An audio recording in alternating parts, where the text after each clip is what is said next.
has said that they can end a run for any reason at any time through the schedule. So because his went so long they didn't end it, they regret it, and now they have a rule that they can basically end it if need be. He was even mentioned in the Guinness Book of World Records for beating Halo 2 on Legendary in 3 hours deathless, which later turned out to be fake along with some, if not all, of his other records. I know Guinness Book of World Records has lost most of its prestige because people are aware it's kind of unable now to do most free shit ever that no one is ever going to do before. Like right now, it's the world record for longest time sitting in a chair while doing the Gojo domain expansion and also holding my nuts. Like, all I have to do is hold them up, pay them, catch them up, watch me do this for like 15 minutes, and I guarantee no one else has done that before. But that, in this time period, a Guinness World Record, that was a huge deal, especially for the speed limit. But it turns out Cody takes that and pretty much all of his world records, and yet he still had the chutzpah to go to GDQ to run live. Let's hop in. Yeah, like I haven't seen this. Don't get your hopes up, bro. You're not going to see him here either. That just sets the stage so beautifully. People were really excited to see the Halo CE speedrunning tricks and glitches, only to get nothing. Cody didn't deliver shit. I could probably count the amount of tricks that he successfully pulled off in this 4-hour run on one hand, rather, one finger. Like, he just could not do any of the tricks, and even just openly stated that some of them are just too hard, so he's not going to bother. What ends up happening is he just plays the game normally, poorly. And he goes from legendary down to heroic because he was struggling so much. Then he started struggling on heroic as well, so then he went down to normal to finish with rookie. It's a fucking masterpiece of a catastrophe.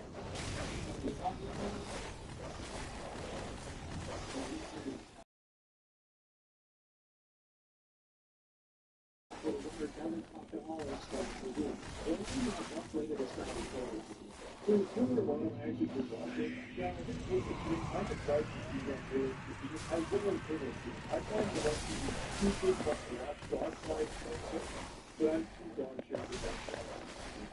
So I'm familiar with like modern games like Halo 3 and Halo 2, and I wanted to see what this looked like back then. So I watched the Killer One. This guy, it's like he witnessed a murder. But rather, it's more like he is the murderer. Like he is stone cold psychopath for Filler Bottom. Like, it doesn't even seem like he's having fun most of the time. Like, occasionally there's like a little smile on him, but he's focused so much, and he is still so bad at the game that he's there to run. For example, in this room, the classic strat was to stick one lead, throw flowers at the door, and make a break for it. Instead, Cody sits here for 2 minutes struggling to kill everybody. Even if you are going to try to clear the room, it should not take him this long. Also, why did Phil not grab the map? And you never played CE before? I managed to get a hold of the high-speed Halo world records at the time of Cody's run, and the world record for Pillar Bottom was 5:19. I timed Cody's here as 8:29. Not very good. That was the thing that stood out the most to me as well. Cody hates the pistol more than Garth hates his gun. This dude just refused to pick up the pistol, which is by far the best option for this game. It really does seem like he never even played it. Now, Frog is a Halo CE runner, so he offers insight on how a lot of these things were supposed to look and how Cody did them, or rather, didn't do them most of the time, which I find to just be so entertaining. I really appreciate that. Personally,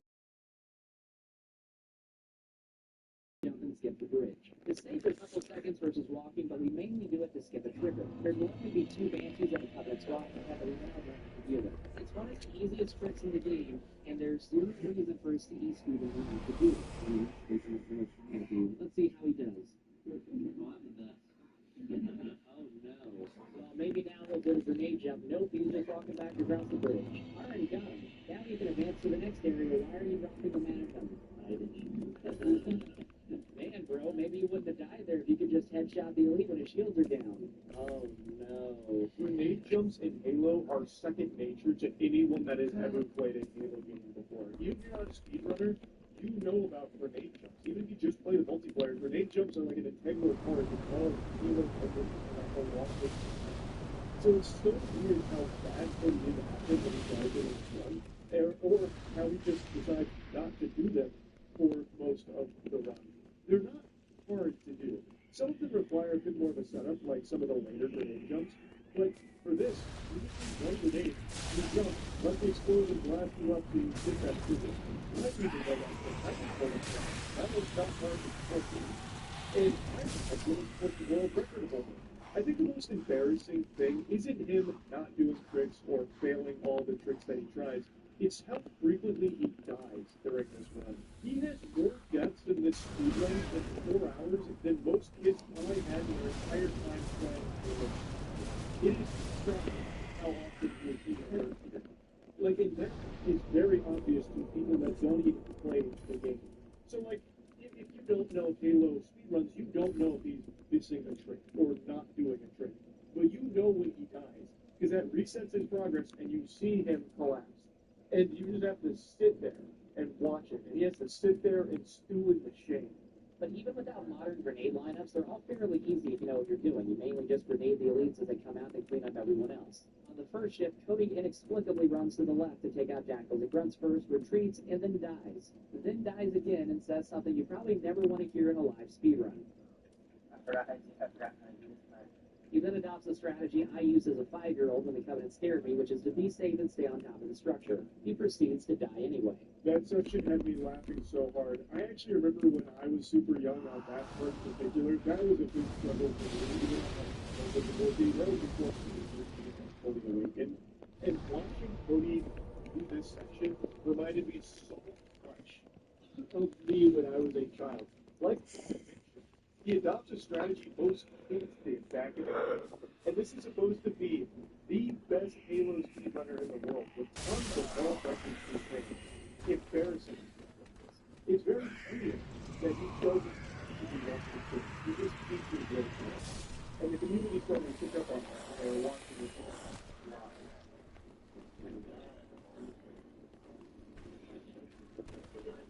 Yeah, that's gonna go well. Cody was also the Guinness Book of World Records for making the understatement of the century. After a couple more deaths, Cody decided to do something not typically seen in a legendary speedrun, which is to change the difficulty to heroic. I was giggling hard when he said the understatement of the century, because it really is. This couldn't be worse. He just changed the difficulty to heroic. He just dropped the difficulty because he is struggling so much. I don't know how Cody didn't just get up and leave and just apologize. Like, hey, sorry I wasted everyone's time. We're just going to pull the plug on this. We're going to mercy kill this right now. I don't know what the fuck I'm doing. I'm bad at this. Let somebody else run. Go to a break. I don't know. I'm sorry. Like, I can't believe, sports fans, we are only on the second level. There is 4 more hours of this to go. He has only completed one level on the difficulty that he was designated to run this at. And he is already giving up, throwing in the towel on Legendary within the first encounter of level 2. You couldn't quit sooner. Not even 5% into level 2 and he already lowers the difficulty. It's one thing to fake speedruns, but I honestly don't even know if he's ever played this game before. Because even if you're bad at the speedrun, if you have actually played the game just normally, you should be able to beat this game off Legendary. It's Hello, fella who was watching. I didn't know how to speak, and yet Cody Miller, supposedly the best of Halo CE, can't even beat the second level. That is so embarrassing. People that are playing the game for the first time, or practicing the speedrun, learning it for the first time, don't look as bad as Cody did. Cody successfully does a cutscene skip on the light bridge, but more importantly answers a question about what tricks he's going to do. I would like to ask Cody, are you selling for launch? Not really doing anything right now. I'm just trying to beat Deep into the Deep to progress the quest line for the ending. Ask if he was going to do basic tricks, or if he said yes to only one. I would never go for that. Like Usurpation of Fire or something like that. Get hype Twitch chat, he's going to maybe do one trick out of 3 basic ones that were requested. Why are you there? Like, he openly states that he didn't practice this. He hadn't touched the game in 2 years. So I'm going to call baloney on that. I think that's a load of goddamn horseradish. I don't think he's ever really touched the game other than some editing software when he's splicing his runs together. I think he just really liked being the big guy in Halo speedrun. And This GDQ segment made him the big clown, the spittoon that everyone was taking turns. I'm gonna get invaded, aren't I? Yep. Who did work because I have. Then why did you agree to do it? And runs now will pretty much just run past this entire opening. In every home run I'd seen before, they'd stay back here and take guys out, so I figured Cody would do the same, but he attempted to rush and completely failed at it. He then walks off the cliff by accident. Expert commentary here, don't walk off the cliff. But it's okay, because now he's worked his way back and ready to push through. He did it again. That wasn't replay. He actually did it again. He dies his third attempt too, but at least it was in a conventional way. Is that like Cody? Ooh, new ring. Let's go. He had plenty of time to practice this game. I don't know why he's like almost proud of saying like, oh yes, well, I'm gonna check out how Chaos Storm works. Let's see. I know this is busted in Dark Souls 1. Okay, so I did nothing.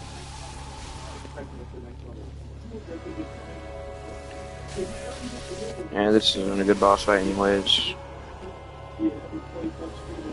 Just a bunch of ads.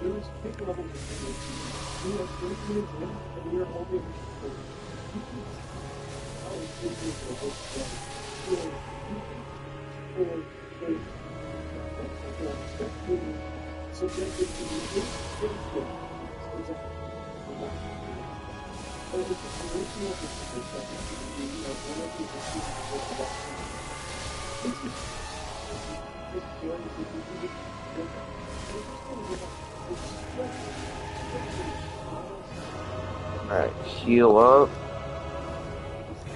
Oh, they're doing the curse thing. Stop that. Stop it. Can't have you be building that up. Alright, there's deacons.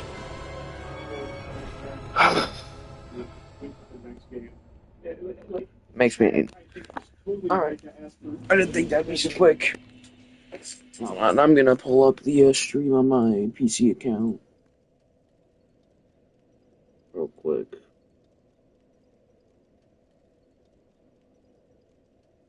I'm talking to myself. That's cool.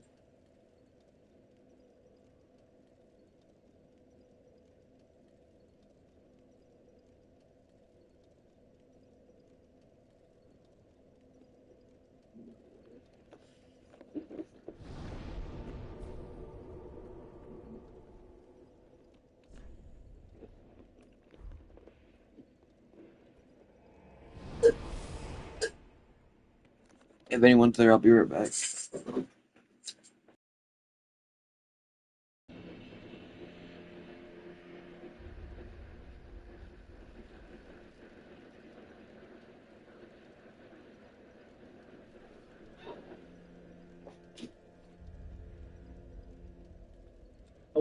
I'm back if anyone's there. Legendary, there's 10 ways to bring spawns. Some of these ways will have gold sword elites, while others will just be jackals and or dragons.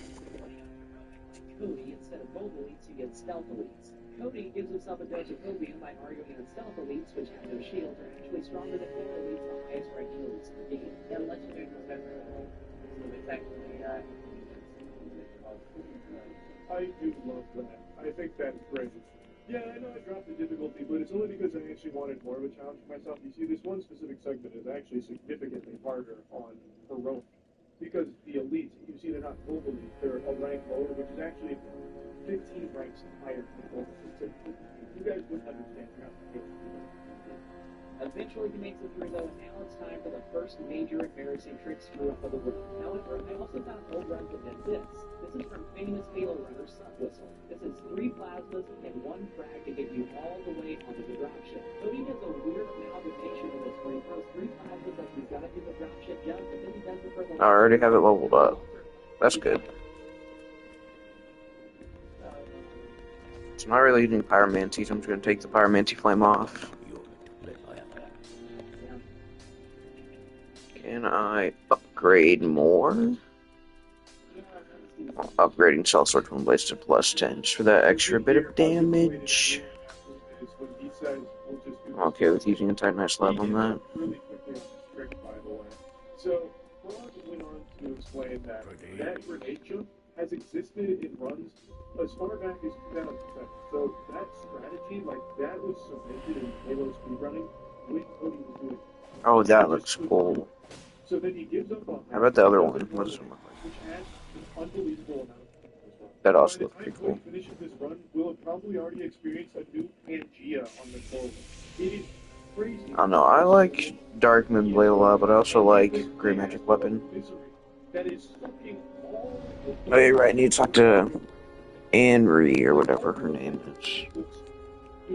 That is like the most joyless room I've ever seen on camera. Everybody Did I not speak with them before? Or? Out of their mind because Cody cannot do the demon trick and he can't even play the game well. So it's just this agonizing experience. Normally while dying a bunch of times. You don't need to press that button. Oh shoot, I think you're gonna just press the button. No, you don't. Hurry up. He gets backseat games by chat who are trying to like teach him how to play Halo and where to go. And then even people around him are like, hey, This is my second time doing this quest line. maybe. Yeah, no, you're right. I do need to do that. And you don't. Alright. Like he is just not even familiar with the game. Right. And yet he agreed to do this and didn't bother to do the bare minimum of at least try to play through it once on Legendary, maybe before coming to this. Yes, no, He actually knows what to do here. He's not good at any of it, but he knows what to do. Basically, you turn around at the start, grab the sword pod, drive into the facility, put yourself through the store before it locks. Normally, you have to go to a different part of the island and lock it, but with that, and then falling off and such a way to go, and skip a huge chunk of his life. Let's see how Cody does. Get further. If you Alright.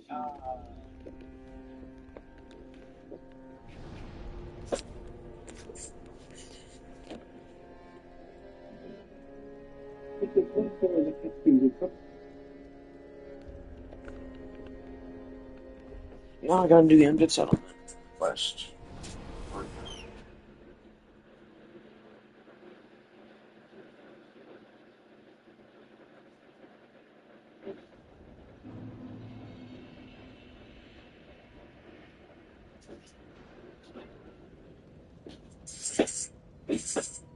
What's going on, guys? Not a different 1-1 here, and welcome back to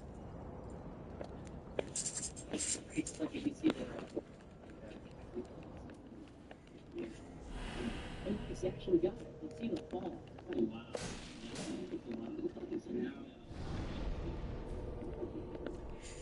Eventually he gets it, then after messing up the simplest grenade jump imaginable a couple times, he gets an active camo and is able to run back to the top. Failing the grenade jumps in the previous level added an extra 37-ish minutes to this total runtime here, and in the following level, he actually does finally pull off a trick. And it's a trick I love. Silent Cartographer is a great level, as Frog also mentions, and I really think that that trick is just so silly and fun. I was able to do that pretty consistently, or at least I was when I was actively trying to. I don't know how I feel about that. What he does be able to, the first 10 attempts, which, all things considered with this, is not terrible.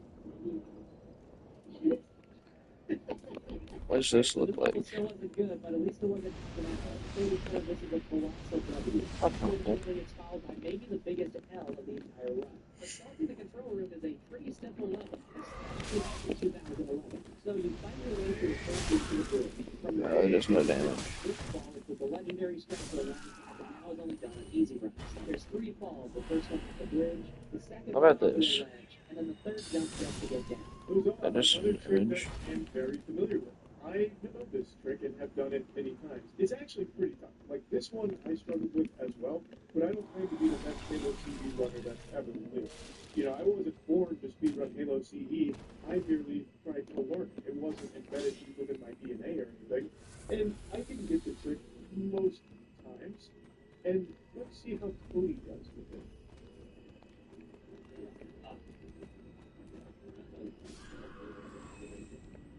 Oh my god, he got it. Now he just needs to fall off the right leg. You've got to be kidding me. After several minutes of trying, Cody gave up, and instead of beating the longest level in the game in about 7 minutes, he now has to play through it in its entirety. He should have just kept doing it until he finally did it. He would eventually get lucky if he just kept banging his head against the wall. It's not a trick that is made to continue to kill you. You can hit that trick every time once you figure out how to do it.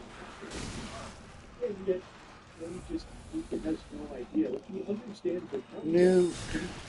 Never had It is no damage. So in the run, he didn't have any confidence in it. 23 attempts, he said, all right, fuck it, we'll do it live. Play the level normally. But he's bad at the game, so playing the level normally takes fucking 5 times as long. This is the longest level of the game, made even longer by someone as bad as Cody Ryan. This is the worst combination for a games done quick speedrun event. Truly, hats off to Frog for sitting through it. It is excruciating, even just watching like the condensed version of it. Pro gamer stuff right here, folks. Why are you waiting for free to get it? You're literally getting it right here. There's a skip here who's hoping you know what of course, but you can actually come on the spot and get the other side. This gets like a good 5 minute 30. Let's say we're going to save 17. Worth noting, Cody's time estimate for this one, the time that the event was planning around, was 2 hours. Now, well past the 2 hour mark, Cody is still on level 5 of 10. Oh, music to my ears. He's halfway through the game and already 12 minutes over the estimated time. Usually the time estimation is higher than you need it to be, just in case to give you a little buffer when it comes to these things. And yet Cody is already well over that. That's amazing. Chef's kiss. And it just keeps getting worse. You have got to be kidding me. He actually did it. It took him 43 minutes longer than it should have, but still, he actually did it. Stop dropping the Magnum. This level isn't very hard, and Cody, despite a couple stupid deaths, is getting through it. Really, the only difficulty in this one is navigating your way through the facility, which is meant to be confusing. But for an experienced runner, that shouldn't be a problem. Wait, where is he going? This is back the way you came. What are you doing? 43 extra minutes of play time, baby. I view that as a positive thing. That's 43 extra minutes of fun. You're the one overplaying. Fun, baby. That's great. Good guy. Today's episode, I'm sure you guys have to get Arena of Karim or Kareem, which is the cleric game to sell you miracles in the game. First off, you're going to be at the Undead Solomon of the fourth bonfire, the dilapidated bridge, I believe. And you want to follow this route. Now, there will be an NPC to invade you if you are not followed, so do be aware of that. But to unlock her position where she is in a jail cell, you're going to need the grave key from the Firelink Shrine. To get that, you're going to need Mordecai's Ashes, which is over here in this graveyard. Also, as you'll see a giant arrow come in, I recommend you go ahead and talk to the giant up at the very top of like the cathedral. If you go to the basement, the frost knights there is where Katarina is originally. You want to go to the top of that and befriend him, and he won't hit you. I mean, it's not a big deal. I'm just recommending it to you guys. Also, the thing I just tried in the beginning was an ask where you can upgrade your Essex class so it can kill you. So come over here, and you're going to come across the throat set right there in the blue shield. So go ahead and grab that, and then over here is Mordecai's. Once you get there, you turn back to Firelink Shrine and talk to the merchant and give her the ashes. After this, the grave key will be 1,500 souls. So make sure you have pretty well added on this in this video. So once you get the grave key, there's two things you can do. If you find out the shortcut for the sewers, you can go to the first bonfire where we just passed. But if it is locked for you, you're going to have to find the way to the sewers. And I'm going to do a little sped up version on how to unlock the shortcut door and just how to get to the sewers from another bonfire. Coming from the cliff underside bonfire, this is how you get to the sewers. It's pretty easy. And I'm going to go ahead and just speed it up so it's not super long in the video time. And straight ahead across the bridge is actually where I was talking about for that giant category. This level is supposed to be really easy. As Frog mentioned, the only thing that can kind of be a little bit of a hang-up is just getting lost, because it is kind of a confusing layout. But for an experienced gamer, as is their like you at least play the level of Great Island. you probably know where to go.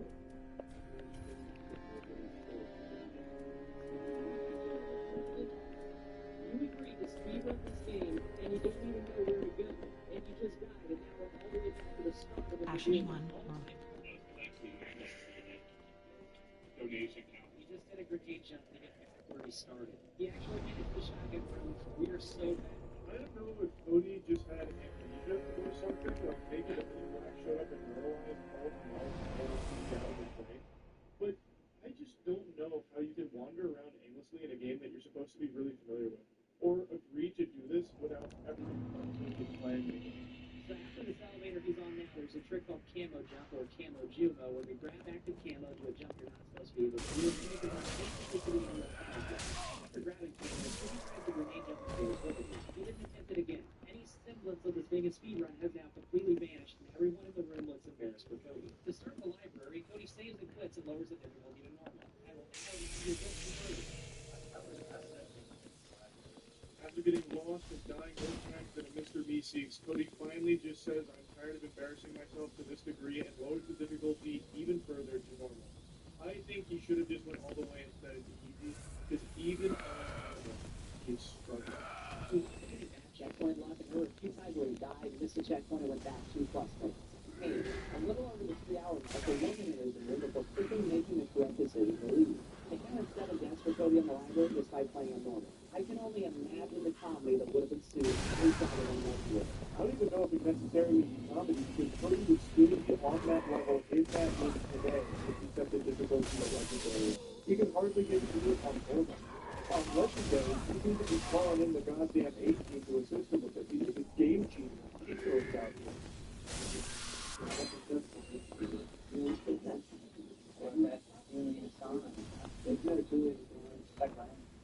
At this point, they're desperately trying to find anything other than the game to talk about. Like someone in this area. Me too, Cody. Me too. I know you got.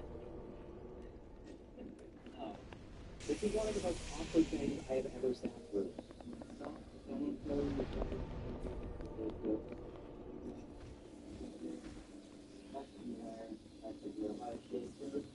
Even the chat is trying to backspeak game for him. The realization that this is probably one of the worst moments in GD2 history starts to hit Cody, and he becomes very self-aware about it. Like, yeah, you're gonna probably really mad about this right now. How much for this to end? Oh, shit, Cody. You have wasted everyone's time. You lied about all your world records, you cheated on all of it, and yet you still decided to come out here taking your spot from somebody else and wasting an entire afternoon of not only all the people in the room, but all the people watching, or that were watching, wanting to see interesting things, to get excited and raise money for a good cause, but instead, they're just sitting here, head in their hands, having to wait for you to finish this run. Like, you yourself could have ended it. When you said you wanted to end, you could have just fucking pulled a PowerPoint out of it and gone home. And you probably would have received a standing ovation.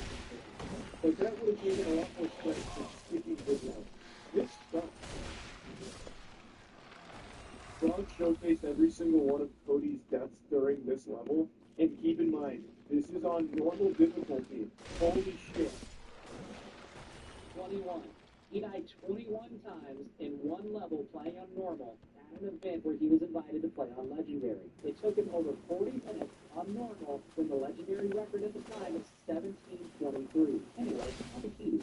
How is that even possible?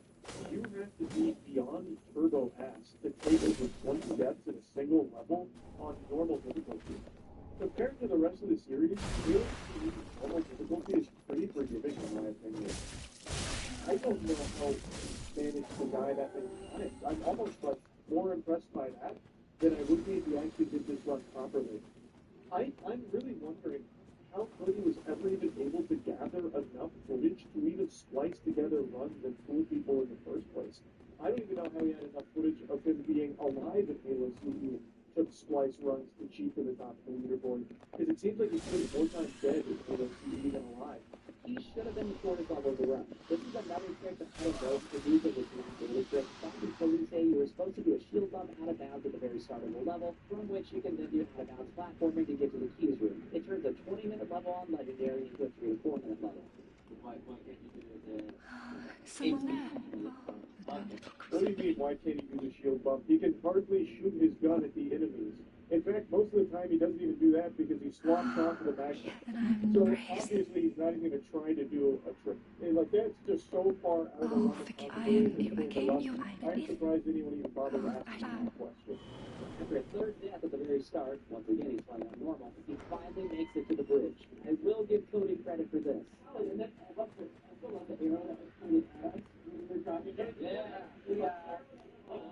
He nailed that 360. And that's Cody's run, just under 4 hours and 17 minutes. I skipped a lot here from Cody struggling as well as just completely floundering and fumbling everything. He makes himself up as being good at the last level, and at the time he had the world record here. And this is something that covered very well in this last video that I found super interesting. So what do you do to get that work at the time?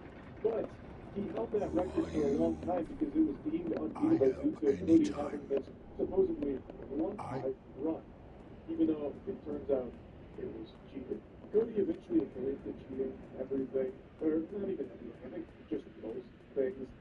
And this run will just go down in history as I think GDQ's weakest point. Like, it's not even so crazy that you see a lot of viral clips from it. It's 4 hours.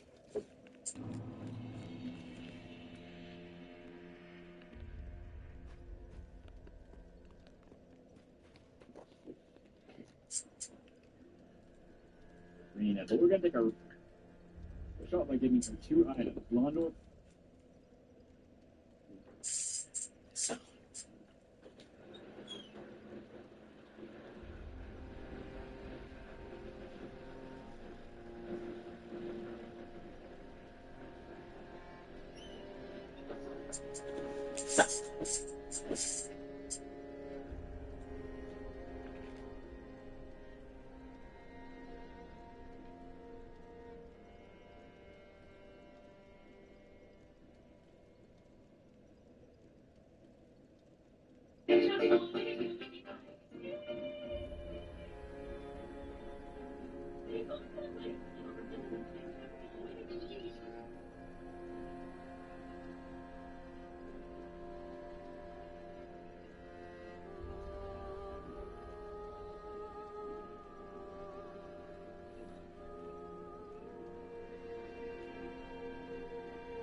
Find her. Be sure to look in the description below.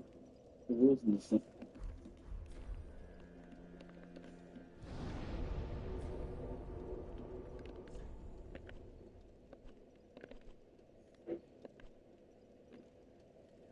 And we have Braille Divine Tome of Korean Work.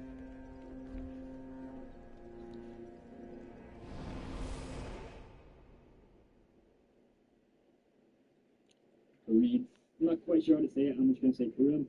And that allows you to get Med Halo, Tears of the Law, and Sports.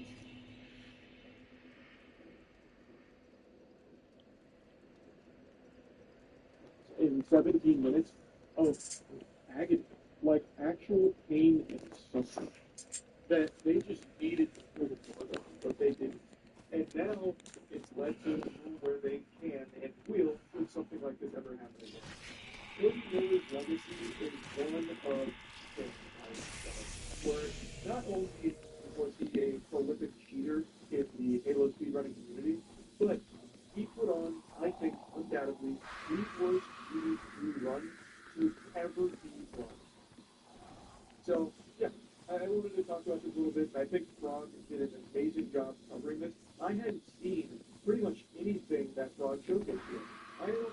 YouTube pieces of their runs around years because I'm only gonna watch all 4 hours of the shit. Like it's crazy to do that. But luckily, Frog did. And that is so commendable. I really appreciate Frog for making that video. I highly recommend you check out the channel. So yeah, absolute obvious cheater fakes blindfolded Super Mario 64 speedrun. I love cheating. I love this kind of shit. It's sick. I have not heard of this.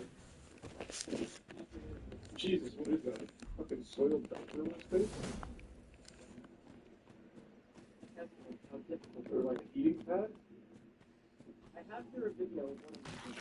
Now, when you go from the first step in book run and the genuine run for the run that doesn't just keep it over the last one. The best time on a run to experiment and mitigate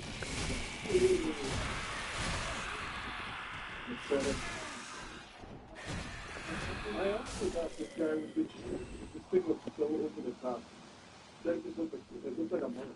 Like, this shit is crazy. I thought that this was some kind of elaborate scam, but I'm guessing this is a legitimate runner. What is he wearing? It's not a blindfold. This is like a whole goddamn like fake runner thing. With like actual vest and shit. It's just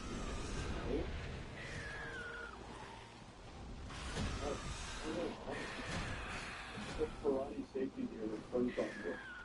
That's also a problem. This looks fucking crazy. I wouldn't tell it so. I think it's just one thing about this.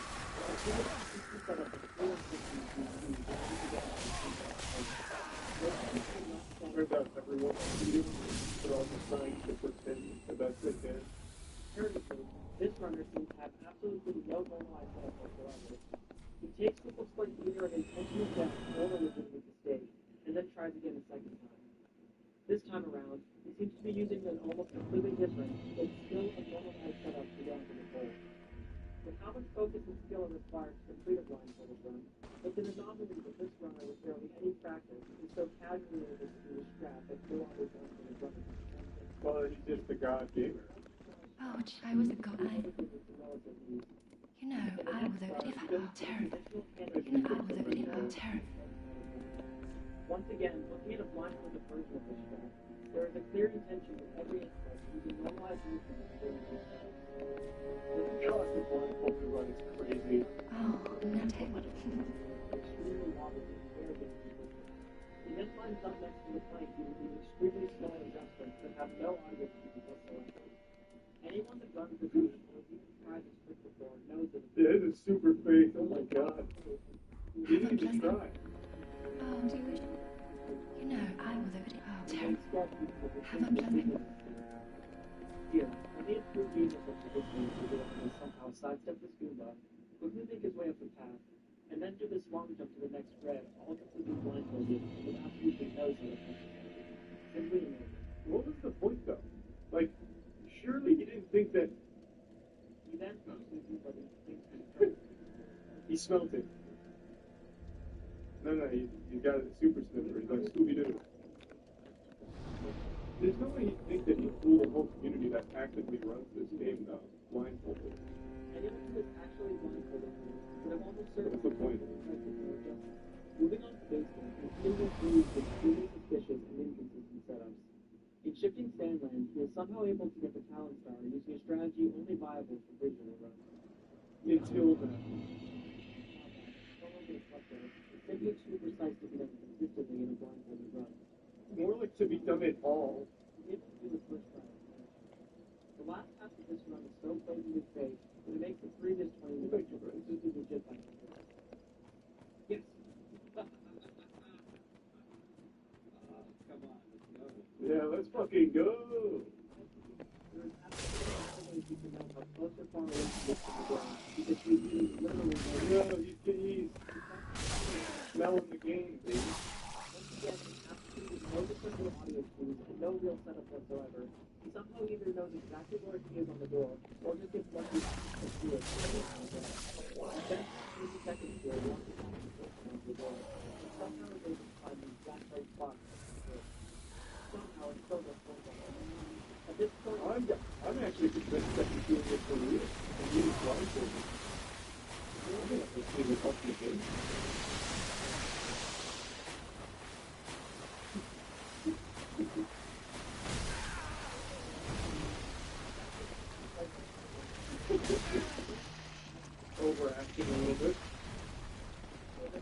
playing Super Mario? Jeez, okay, it's good, bro. Oh. It's his gamer system. Nothing suspicious you can do. That's the fire.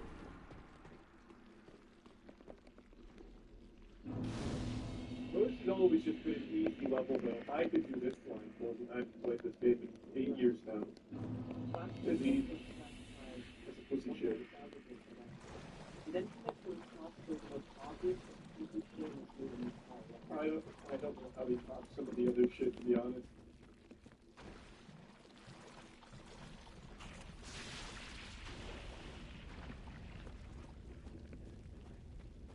I was laughing my ass off when I first saw it.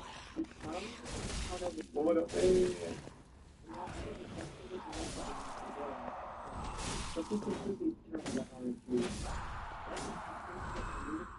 For a completely arbitrary amount of I'm sure there's a reasonable explanation. You don't even need to know anything about Super Mario 64 or Blindfolded speedrunners to understand that what just happened is completely bullshit. Immediately after skipping the first one up, he messes around on the first rotating elevator, grabbing the next one up in the process. Yes, okay.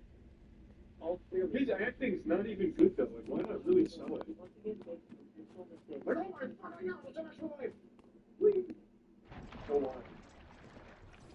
Following this, he reverses the wooden process and tries to go for what's never. This man's addicted to one-up. This is probably the supposed to be blindfolded, so he passes it off as again, he's no telling correctly.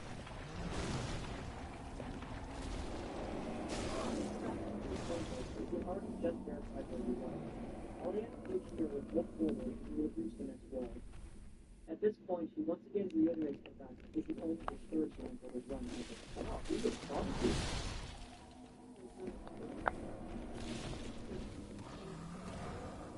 And to be fair, he is still blindfolded. This guy is the incentive for a redraft is simple. Again, no problem with full time. He gets the throw And then he goes, then he's like the daredevil. It's like a superhuman being.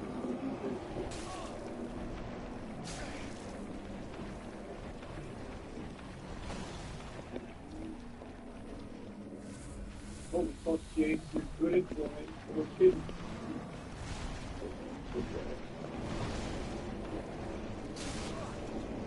I guarantee you want some children. A little bit. No, that makes sense.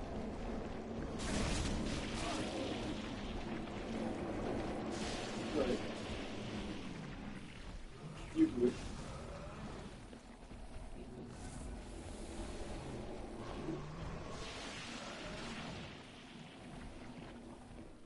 If we're golden, if we're in it.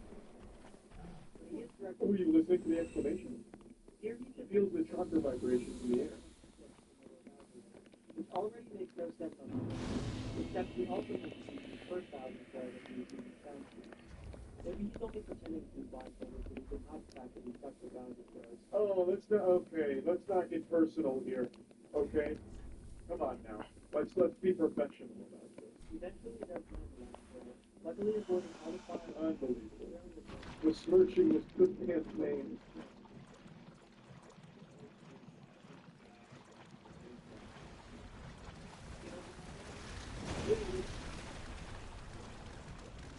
So yeah.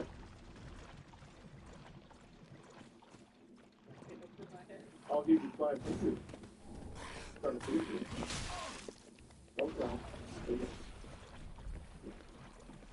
Let's get hungry. Yeah. Fuck. Despite the fire's flaws, it's somehow been able to always created the heroes in the process of the most before. That this is an explicit thing to do in the class, so the most difficult is to do that's how can possibly be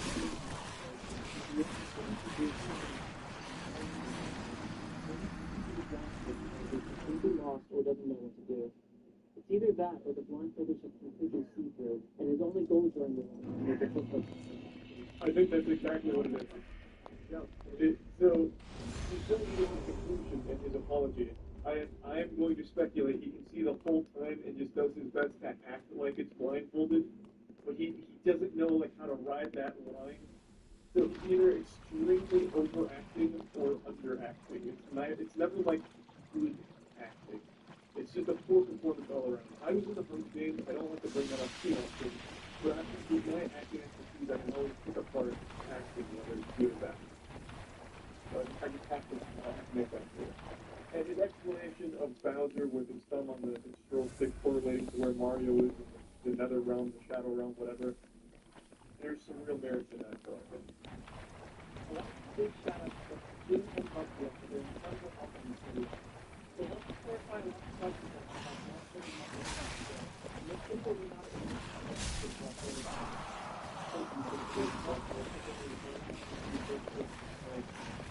I've left some bullets.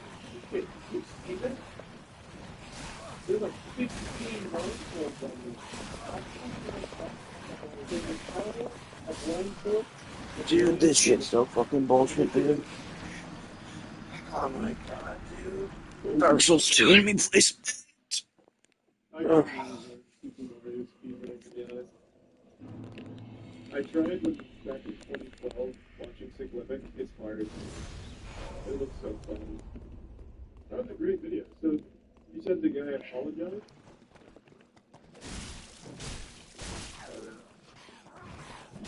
That's a good point.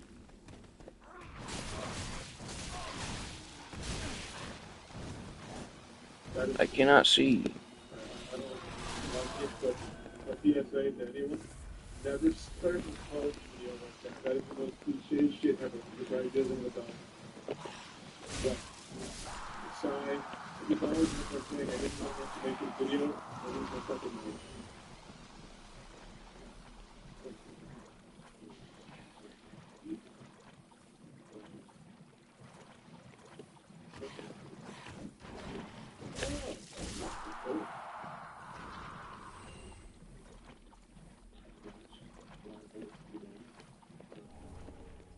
They're very fun.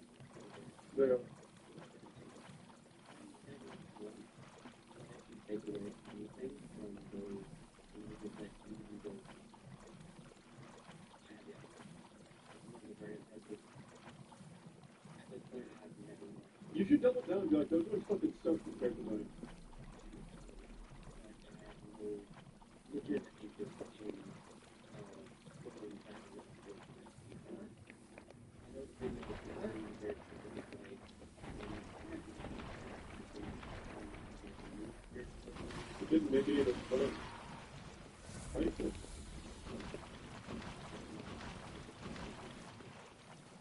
this was just it was just a joke. I had fun. I did enjoy it. Have understood where I'm coming from, and while something might say, "Oh man, you know, that's still rough." He doesn't even cry. Why are you making a apology video about crying? Alright. I think what he should have done, like if I was his PR manager, I think he should have come into this apology really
combative. He should have come in here and be like, anyone who thinks I cheated, I challenge you to fucking wrestle me in the Thunderdome. I don't know why exactly, but there's something extremely enjoyable about watching a Twitch streamer get busted for cheating in a competition live. It's flaming right from the skull. And today, Christmas Eve, we had 2 instances of cheating in tournaments back to back within 24 hours. I'll show you those clips in a moment, but I'd like to show you a classic, one that I always revisit at least once a year. This is Lightless for you. incident. And if you're What is it? I want to give you just a little bit of Why? background because I know me said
Is hiding in the corner of the room. Next, fight and kill Pontiff Sullivan, and return to Firelink Shrine and speak to Yuria until you completed her dungeon. If you've done all the right things up till this point, she'll then tell you to go to the Dark Moon Tomb, where your spouse is waiting for you. So head down there, into the bottom of the spiral stairs leading to Anor Londo, and collect the sword from the pilgrim by the entrance to complete the wedding ceremony. When this is done, speak to Yuria once more at Firelink Shrine, and she'll talk to you about the ceremony and your vows. Make sure you don't cure your dark sigil, then continue as before to defeat the Soul of Cinder and interact with Flame to receive the final ending. Congratulations, you've just completed the hardest, but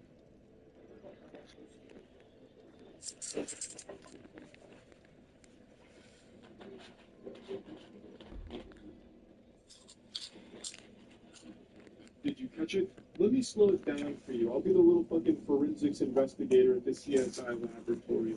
Really pay close attention to the bottom card on the player on the left's deck.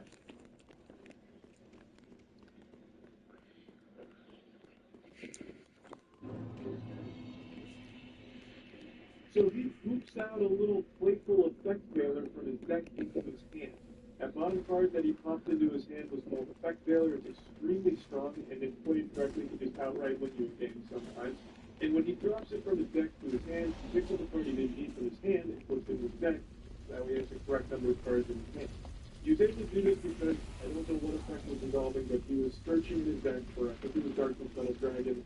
And while searching for that card, he saw the Effect Veiler, moved it to the bottom, dropped it into his hand, which is cheating. Obviously, and it's not the only time he tried cheating in this match. Let me show you a couple of these fake shuffles here.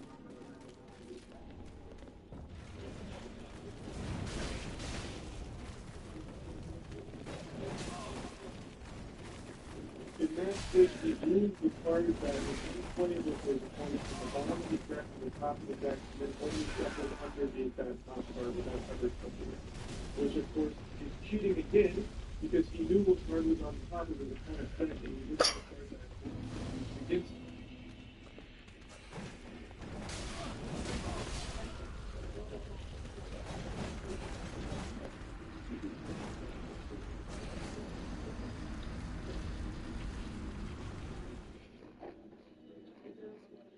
This is another fake shuffle, but this time he's shuffling his own deck, and you'll see that he saw a bottom card was strong and useful in this situation, so he took it from the bottom to the top of his deck and then shuffled everything underneath it. So yeah, 3 separate instances of this douchebag cheating. On live stream. You have to be extremely stupid to cheat on a live Twitch stream. On Twitch of all places where people are hyper-analytical of everything. People spend hours reviewing every single frame of a stream if they so much as smell something fishy. If their stream bothers, they'll go back to the pod and sit there for hours just checking to make sure something fishy didn't happen during the buffering section. It was so unbelievably bold to try this on stream. And he isn't good at it either. Well, I've watched a lot of like Magic the Gathering cheaters and sometimes Yu-Gi-Oh cheaters, and they're usually smooth. Like if you're not paying attention, you will need to know something's wrong. This was not the case here. Anyone could see what this guy was doing. He was so slow with everything. Like when he took that card from the bottom of his deck and put it on top, he sat there looking at it for a second, and then slowly with 2 fingers picked it up and put it up there as if he was going through molasses in slow motion. So he was a terrible cheater to begin with too. So of course he was going to be caught. It was fucking baffling that he even tried like this. But yeah. Anyway, from what I understand, he's been banned from every tournament ever. I don't know much about this player. I don't know if he was a top player, but he completely ruined any chance he had of making any career out of the TCG for Yu-Gi-Oh! Also, this made me think of something. Now, I play Master Duel, which is the online Yu-Gi-Oh! I don't play the TCG, but I have to wonder how common cheating actually is, because it's moving really fast. And you have a lot of things on your mind, a lot of moving parts to Yu-Gi-Oh! In particular. I wonder how often someone is sneaking cards to the top of the deck or bottom of the deck or whatever the case, and then people just never find out about it. The only reason this guy was busted is because Twitch chat caught it and made the tournament officials aware of it, but the actual player he was against, his opponent, never knew he was cheating. So, most of the games aren't broadcast. They're not streamed. So I really do wonder how many are cheating. This is a little food for thought, I suppose, with the fear of God in you.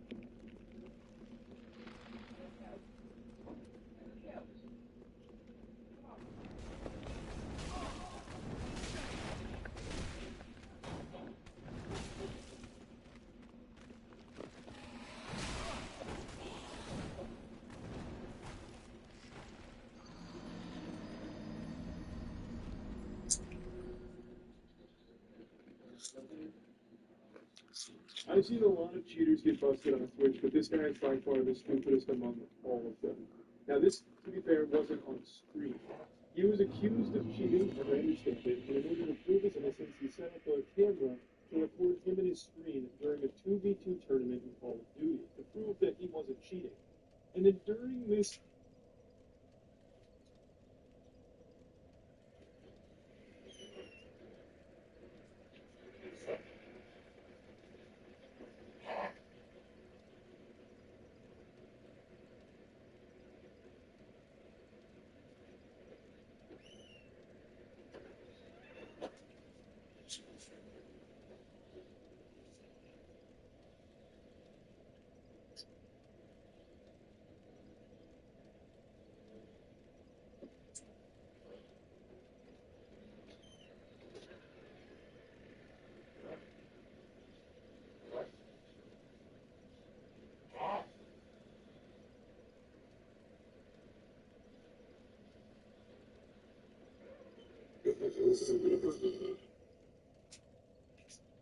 recording to prove that he's innocent, he was cheating. The quality's dog shit, which I think was on purpose. I think he was trying to make the quality as low as possible, as much pixelation, like negative 140p, to make it really hard to see that he was cheating. But it's great. You can still see the yellow outline of people through walls.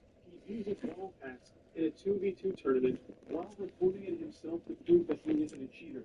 And as a result of this, he got his entire team disqualified from the remainder of the season. So he not only got permanently fucked, he also took his whole team down with him. It is so unbelievably stupid, I can't even begin to wrap my head around it. Like, he couldn't just for one game turn off the cheats. For one game that he himself was recording, he left them on. That is the level of intelligence most cheaters are operating at. And they're all so bad at the game. You'll see in the clip, he gets like one kill with the walls and then immediately dies. He is wall hacking and still losing. And they also lost the whole. And yeah, I just wanted to show these because I always find it so interesting when cheaters get busted on streams and shit like that. So yeah, I love it. Yeah.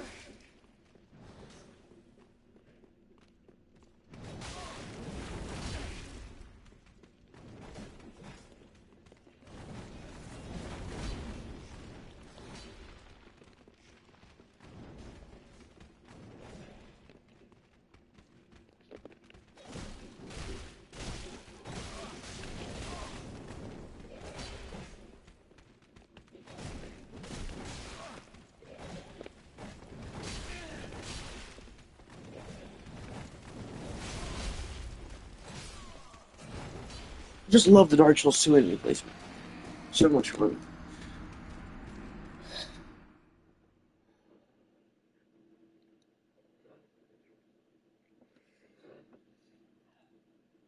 If you're standing up, you're going to want to sit down. You don't want to take a seat for this news. It's like getting a call that monster itself, except this isn't sad news. This is truly just bad news. Right now in the chess community, there is a cheating scandal that's been going on for a couple weeks now that is so nefarious and so dubious, it'll have you questioning everything in your life. You won't know what's real and what's fake anymore once I reveal this to you. You'll start wondering if your parents are even your real biological parents, you know? It's going to change your universe, you know? And you'll start wondering if it just goes so deep in chess. Out there, if you have no interest in chess whatsoever, it's still going to be fascinating. Now, if you want full streams, because this is my voice for a bit, feel free to stop me and stream every day, go 2 extra inches every day. I've been following this that was the official threat. The day of this video, I was actively following it on stream and going over everything as it developed. And now we've reached the point where it's spiraled so far out of control that it's just inducing madness. I feel like that scene in It's Always Sunny in Philadelphia where he's got like the court floor with all of the evidence and everything pointing towards one man and then Sylvia. Like, it's become so unbelievably crazy. I can't give you a quick spoiler to get you hooked on this story. The cheating allegations involve high-tech anal beads vibrating in a chess grandmaster's hands to transmit the best possible rules of everything. That's the level of wild revealing. Let's get to it. I can't show any footage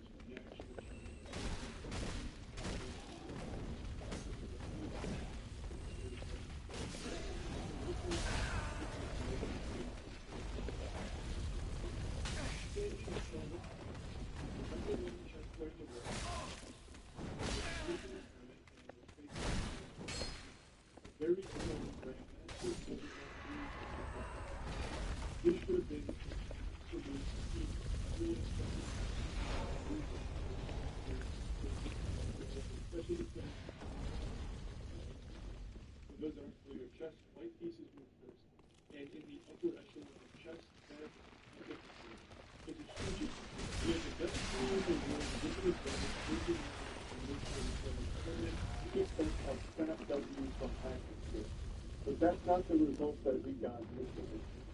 I'm sure in every other multiverse out there, Hans Demon lost the match. But in this one, the one that we finally designed, Hans Demon won. He beat Magnus Carlsen. So that alone was enough to raise eyebrows. But what set off the cheating allegations and all of the speculation was the subsequent interview. When Hans Demon was interviewed about this absolutely colossal match, he gave a questionable interview that was a little weird, kind of all over the place. And you expect that because Hans Demon is a 19-year-old kid. You know, he's not like a chiseled old veteran. You know, he doesn't have like a gray and goatee. He's not like fucking Master Roshi or anything. Like, so you kind of expect him to be a little scatterbrained here, which is what I thought. You know, I'm not granted, I'm not like a chess authority. I'm not a top player. I'm a fucking tiny, brain 1100 player. But even still, you know, if a young man who just pulled off one of the biggest upsets in chess history, I wouldn't have expected him to give a fully buttoned-up interview on analysis. But during the interview, he said that he actually studied the line Magnus played against him before, which was setting off all kinds of alarm bells. Now, keep in mind, this is a massive upset. The chess community was more willing to believe the earth was flat than believe Magnus Carlsen lost with the white pieces. So they were already a little on edge with the question marks, and when Hans Niemann said that he'd actually studied Magnus's line, everyone immediately went to the chess database to see when Magnus played this one on fire. And it seems to me that only ever played it once. So a lot of people are questioning whether Hans Niemann studied this line, when it's not something Magnus is known for, it's not something he's ever really played before. Why would Hans Niemann have just studied this right before the tournament? When they start picking apart the interview and noticing that some of the things Hans was saying aren't fully correct. So keep in mind, these aren't just like normal spectators. I'm talking grandmasters, like the best of the best chess players were all in having these situations with the and then Magnus Carlsen this week repeated himself. Magnus Carlsen announced that he was withdrawing from the tournament on season, and then posted that very famous YouTube clip of the coach saying, "If I say anything, I'm going to be in trouble, so I'm not going to say anything." And obviously, this is an insinuation of foul play. That's how the chess community took it. That's how pretty much any sensible person would take it. Him tweeting this out instead of say anything, I'm in trouble, and he's wrong, immediately had everyone believing that Magnus Carlsen was softly accused of cheating, following this biggest chess streak in the world. Explained on stream that Hans Niemann had actually been banned from chess.com before for cheating during some matches. Shortly after all the cheating accusations came to light, Hans Niemann was then banned from chess.com. So, now you're also up to speed on what exactly happened, but you're questioning how could he have possibly cheated? And that's where this conspiracy goes fucking insane style. The leading theory across all of the major outlets is Hans Niemann using anal beads that vibrated to instruct him what moves to make against Magnus Carlsen. I'm not fucking kidding. This is the leading theory of how cheating. So in order to fully digest this story, I'm going to need to explain how cheating in chess is possibly done. A lot of them are galaxy brain theories. Now, for those that aren't familiar with chess, there's inches theory. Basically, chess bonus that will always know the best possible move in any given situation and position of the board. One of them is called Stockfish. So Stockfish has actually been modified in order to fit in someone's shoe. And this was tested by an independent player who put the Stockfish bot in a shoe called a Stockfish. And it was able to transmit the best possible moves for the match. And it worked to a pretty decent degree of success, though of course needed to go to the final. But the technology shows that it looks like something explosive to the court that would basically look like voice. So it pulse and tell them what position to move what piece. So here's what they do.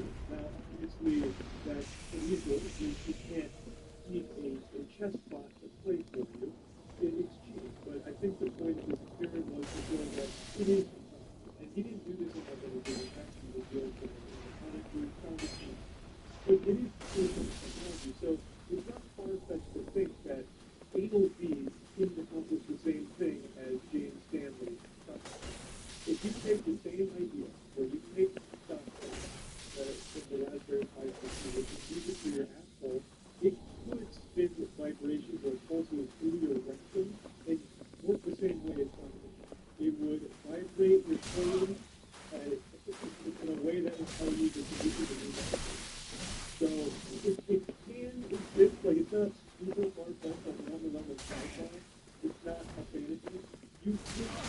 essentially take some kind of butt plug that runs straight and just have it vibrate more slowly for where you should move it. Theoretically it's right. Now, whether or not Hans Niemann had a butt plug or anal movement that did this, it's up for anyone to do. Yes, only God, only Hans Niemann's got it. The thing with chess cheating is you can never be 100% sure either way. Because for a grandmaster to cheat, they'd only really need to agree with one thing. That indicates there's a tactical plan or influence. Because they all sort of do it. If they just have even the slightest hint that there's something there, they will find it pretty quickly. So those 100% sure how prevalent cheating is, however, there's only been a few cases of cheating being caught at this level. The most famous being about a decade ago during an Olympiad, there was a very high IQ plot to cheat where the teammate would send a coded text to another teammate, and then they would sit at a particular table which corresponded to a position on the board, and judging by where they were sitting, the player would then know what moves to make. So, by changing where they were sitting, they were transmitting information to the player, which obviously isn't allowed. Fairly Galaxy were shit, but this was caught, and they did at least for it. So yeah, it has happened before, but it's not something. Once the fact that it's in this case, Hans Niemann has been very outspoken. He rejects all the rumors and every outlandish claim imaginable. He's been very open with everything. Now, I want to get my personal perspective here. I talked about it on screen. I don't think Hans Niemann cheated. I really don't. The security was super tight after the big, and they were very thorough with their in checks. They had checks to make sure they didn't have smuggling in anything illegal or anything unsafe or unprofessional. Nothing that would give you an advantage. So, during the beginning of this match, I can't show you the clip, but I'll show you a quick picture. They had a guy with a wand scanning on his entire body, top to bottom, even going as far as to investigate his gun, even checking his shoes, probably looking for selfish, checking every nook and cranny of Hans Niemann's body without actually doing a cavity search. He didn't give him like the Naruto bag that beat up the asshole or anything, but he came pretty close. And he didn't find anything. So I just think it's highly unlikely Hans Niemann was able to pull a fast one on the chest organization here. I don't think he was able to smuggle in any secretive nanopod anal deeds, because I feel like that would have been picked up by the wand of power. So again, I think he was old natural here, fully logical, no option, Hans Niemann has been in another meeting going more in depth on cheating allegations in the past. The following brought up that he was banned by Chess.com for cheating matches, and Hans Niemann does confirm that the cheating only he did cheat in online matches because he can't cheat. For example, he was younger, trying to go cheating, and he cheated back when he was like 12 years old as well. But as said, he has never cheated in open chess. And this is really great of him to be so open to this decision after cheating, right? Because that's just one of those things that you don't really see a lot of people just tackle as strong. That's something a lot of people bury. And I guess he was kind of forced to here since he was black out. But I still think being that kind of is really important, even if it is to the detriment of his career. I don't have much perspective going forward. Him being that open, I think, is pretty strong. He is defending the legitimacy of his over-the-board career. In response to Hans Niemann's interview, Chess.com put out a statement saying that he will name bans if they have evidence that contradicts some of the statements he made. He started talking about it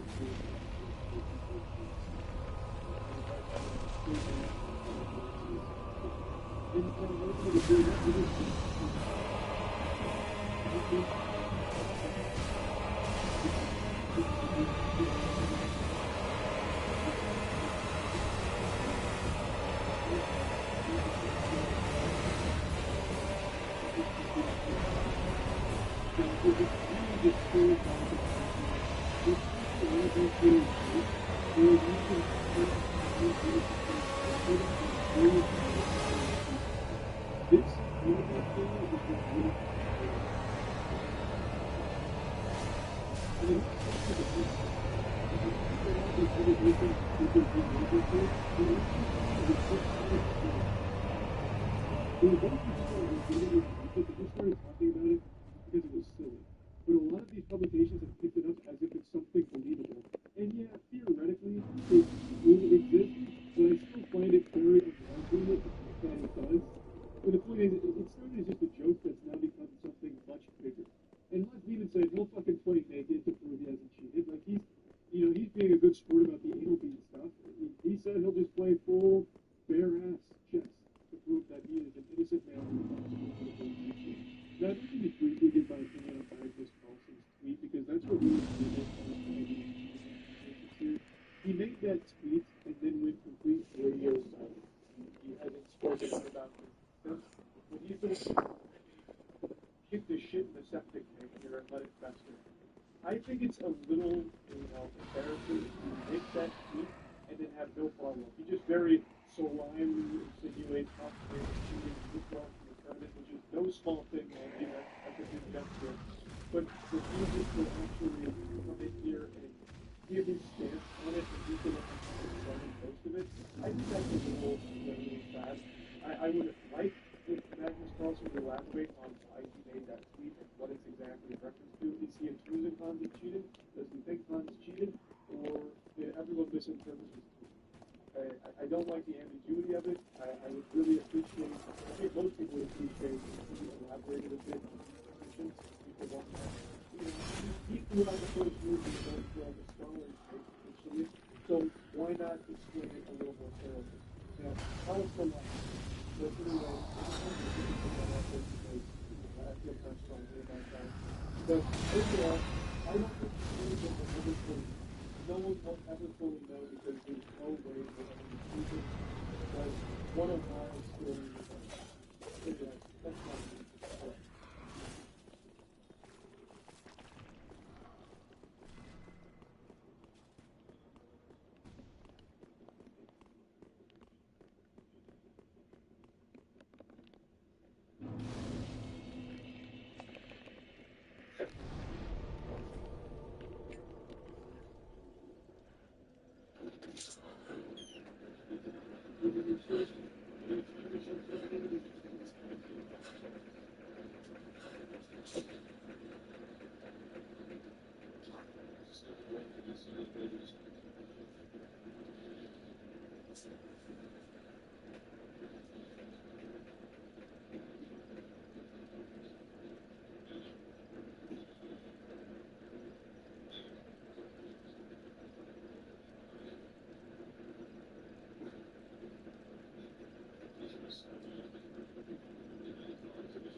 Yesterday, Ava Chris Tyson of the Mr. Beast crew had a ton of evidence surface about horrible behavior with how they communicated with minors, as well as a past of really disgusting shit.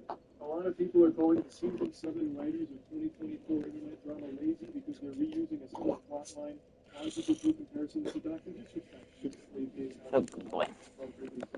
There are tons of screenshots to showcase exactly what was being said to 13 and 14 years old at the time. It's fucking gross. It's completely unacceptable. Some of them were just public tweets right under everyone's nose. So Ava Tyson was an adult at this point. Lava was a child.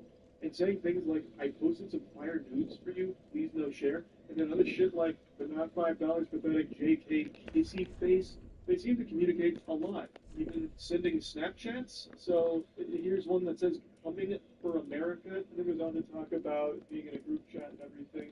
And I've seen a lot of people try and hope and deflect saying like, oh, it's just edgy jokes, people are born inside of a fortune. What a bunch of fucking nonsense. That's a load of hooey. That's dirty articles. That's ridiculous. Under no circumstances should an adult be communicating with a child in any inappropriate manner whatsoever. Edgy jokes between an adult and a child are still fucking gross. That's not like a slam dunk defense that some people seem to think it is. Under no circumstances should an adult be in a group chat with a bunch of children sending "Coming for America" pictures. Like, it's still bad. That's still horrible. That's still really fucking weird. From what I can tell, most of the screenshots and a lot of the compiled evidence comes from this YouTuber, Prism42. It seems to be where most of it started, and since this video dropped, there's been a lot more screenshots that have come out with all kinds of really bad things that were being said to or about minors. I've only shown a couple here, but there's quite a bit more, and they're all just as bad, if not worse. Like, for some reason, Ava Tyson had a habit of calling a 13 or 14-year-old daddy. Like, you can't just write that off as being, like, quirky, inappropriate, edgy jokes that people are blowing out of proportion. That's unacceptable. It's indefensible.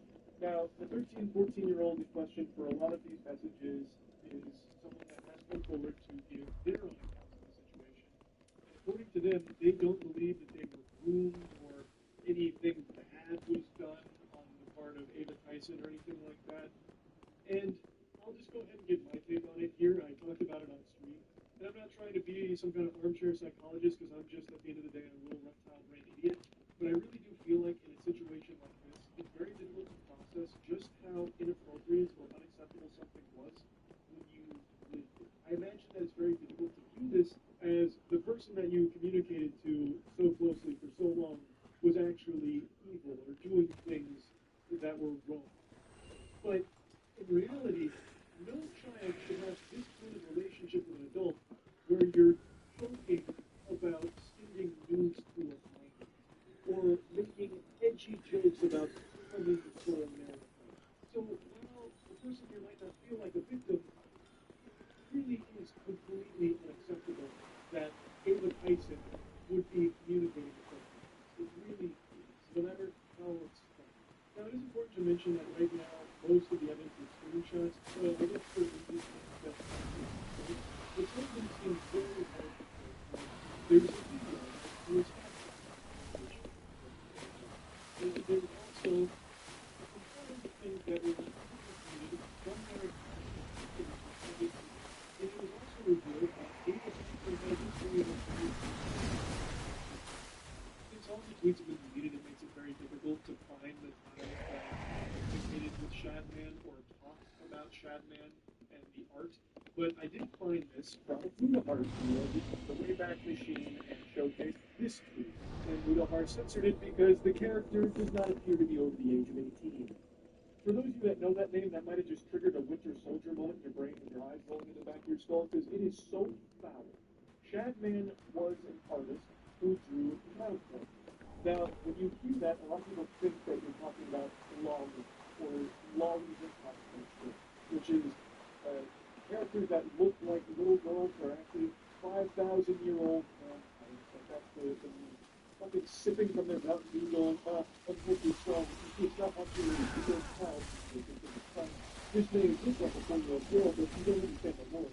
She's actually coming from a sophisticated line of goblin ogres and she is over 400 people. So it's completely legal, and you're weird for thinking that.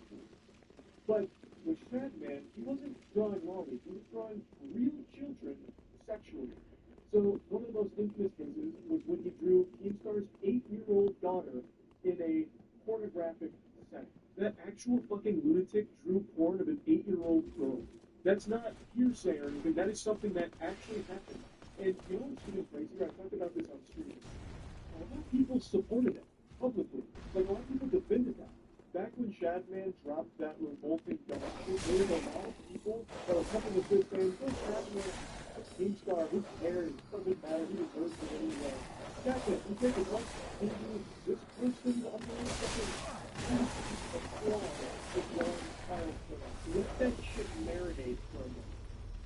So, anyway, Ava Tyson has publicly tweeted about lollies. And in particular, there are tweets of Ava Tyson talking either to or about Shadman. A lot of the tweets are gone now because the Twitter account has been duped. but there are archives of a lot of them.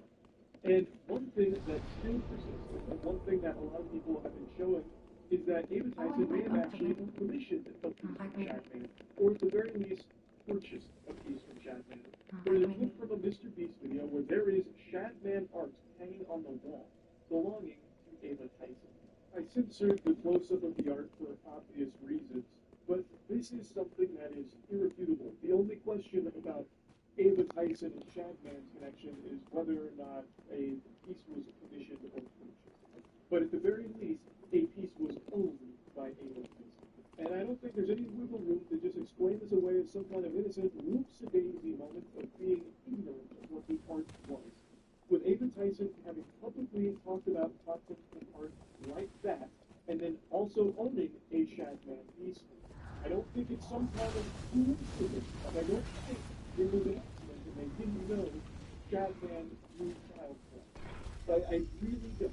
And then yet another disturbing video surfaced where they had actually made a video a long time ago that linked to revenge porn of Vanessa Kirby.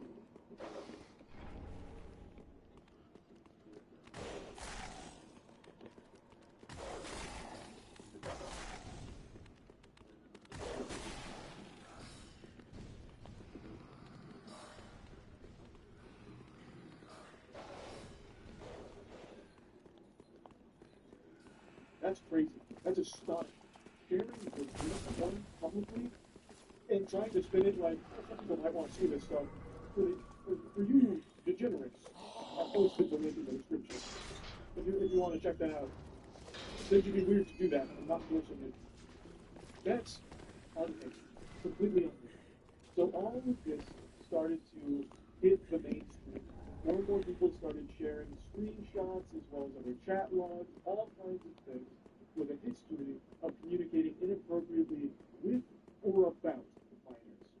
And in response, a couple hours ago, Ava Tyson did make a statement, and this is what was said.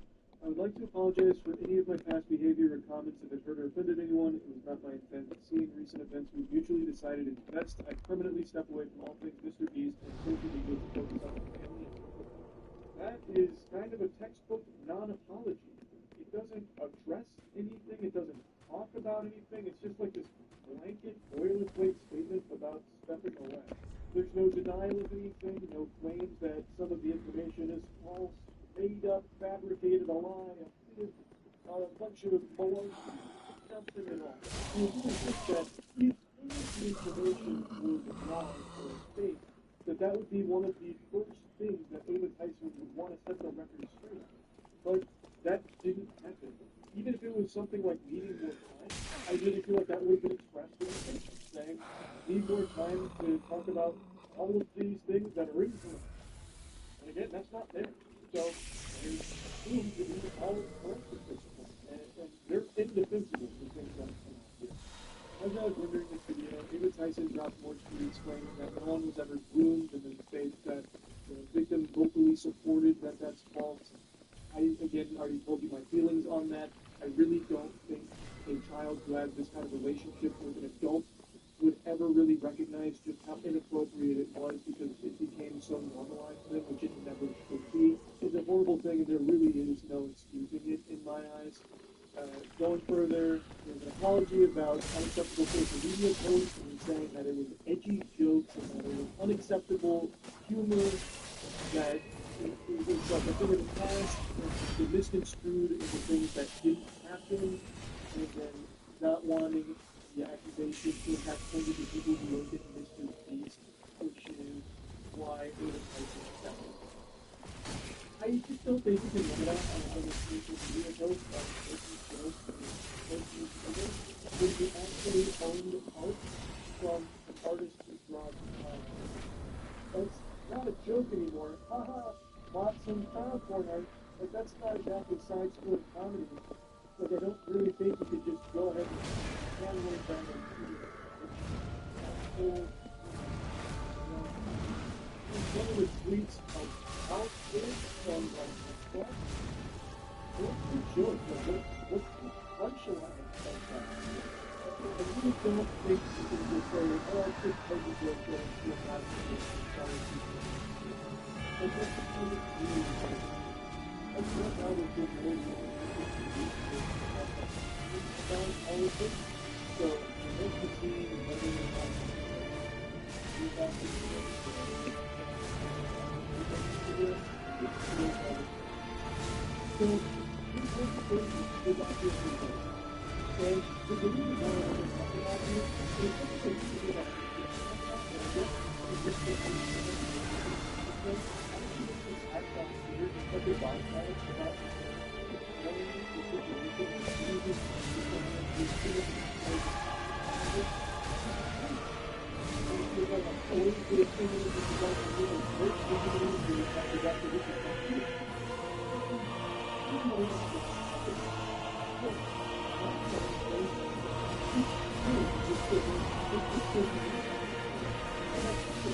Can't focus on a video for long, you can still finish that whole video. It's just how bad the whole type of situation is.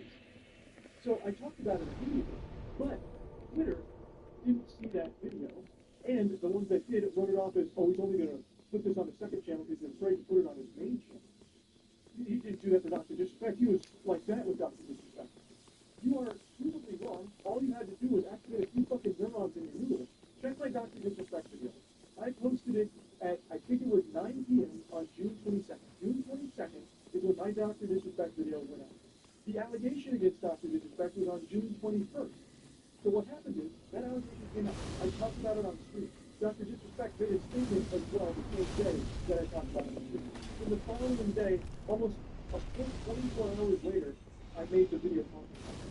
So this situation is the exact same timeline. I was talking about it as everything was unfolding. I even had a video go up on the second channel going over everything that was coming out, and now making a full video about it 24 hours later. It's the exact same speed and same energy as the Dr. Disrespect situation. And the main person who started this lightning rod of accusations about me ducking and refusing to address it is fucking Sneeko of all people. No, look out, Moist Critical is not going to go talk about the Chris situation because he wants to have the Mr. Beast one. Well, you're going to talk about every other trending situation, Dr. Disrespect, Sneeko, anything that goes viral goes on your main channel. Chris, the associate of the biggest entertainer in the world, to do a film clip on this fucking channel. Stop hoping and be a journalist if you're going to be a journalist, or just say that you want to have a class. Stop lying. Jesus Christ, the fucking drool there is going to drive me insane. I need to go put on the fucking bathrobe here and give him PTSD or something. What do you mean in a 4-minute clip? Because I did that so people like you who don't pay attention long enough can see my take on it and also get the bare bones information of what makes it so horrible. That's the reason it's a 4-minute clip on the second channel. It was never going to be the only video I made talking about it. It's only going to be a breakdown.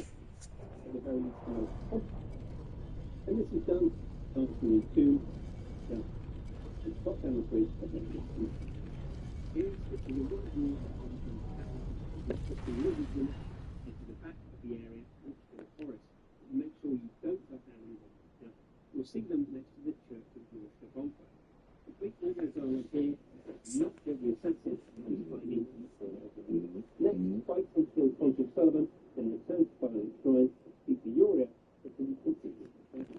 If you've done all the right things up to this point, so then you go to the Dark Moon tomb, where your spouse is waiting for you. So head down there into the bottom of the spiral stairs leading to the window.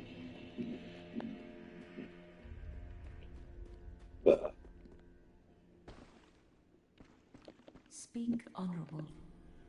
Our lord knows that she is hollow, and will join thee in wedlock. A fellow fool. Good to the good. So, good to the time is the girl awaits thee in the solo. Till we meet me.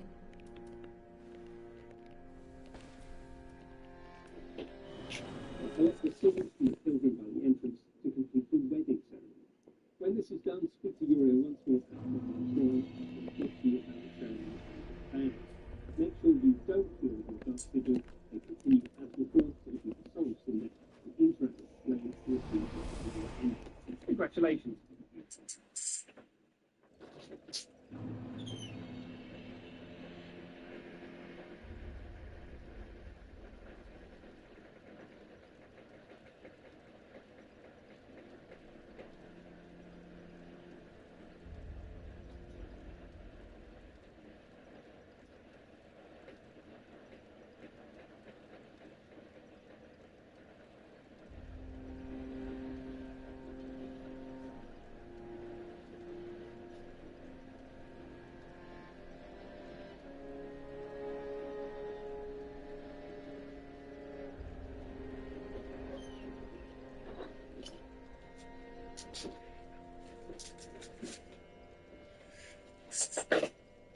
It's because it's bad. It's a horrible situation. So yes, you're right. I do talk about like big trending bad shit like Dr. Disrespect or like Cody Ko most recently.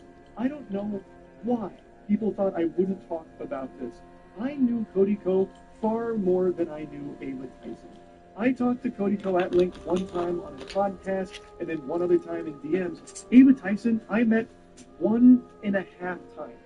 I first met them after a poker game with Mr. Beast. They showed up right at the end, right before I left. And then at the most recent Mr. Beast video, also right when I got out, David Tyson showed up. And I talked to him for a couple of minutes. But I never knew David Tyson very well. Very far I did. And I still wasn't afraid to talk about how awful this shit is. I've never been someone to fucking shy away from a bad situation like this just because I know or am familiar with the person that it's about. So I don't know why people thought that that would be the case here. And also, for the millionth fucking time, I'm not a journalist. I'm like the Z-tier stupid journalist, like this actual layman fucking CTE riddled idiot that reports on stories. And I talk about them usually to make jokes about them. In rare cases, and recently it's been very common, there's serious stories that I am very passionate about delivering and talking about how shitty they are. So, like in a situation like this, yeah, this isn't really a story that I joke a lot about because it is serious. When there is a victim who is a child here, that's something to take seriously. But I'm not a fucking journalist. Most of the shit I talk about is the most inconsequential mumbo jumbo ever, like aliens in warp drives, or that recent story about how scientists discovered hippos can fly because they get airborne for a split second. You don't even like one actual split. They're able to get all four little aircraft. And I talk about those stories because it's just talking about shit, joke about it for the most part, except in cases like this, where it is a serious story. Now, Sneeko, I hope you're ready for the cold water here, because I'm going to be brutally honest with you. When this story broke, I thought for sure, I would have actually bet money that you would have been some kind of contrarian talking about how this is actually not a big deal, and everyone who's pretending to be outraged about it is actually just a hypocrite. Because you've been on this crusade for a while now about not agreeing with the agency's stuff. So I really thought you'd be talking about how, oh, this is just like Dr. Disrespect. He's a damn hard defense for you, this imaginary 17-year-old who puts up in your head based off of one fake email from an anonymous source.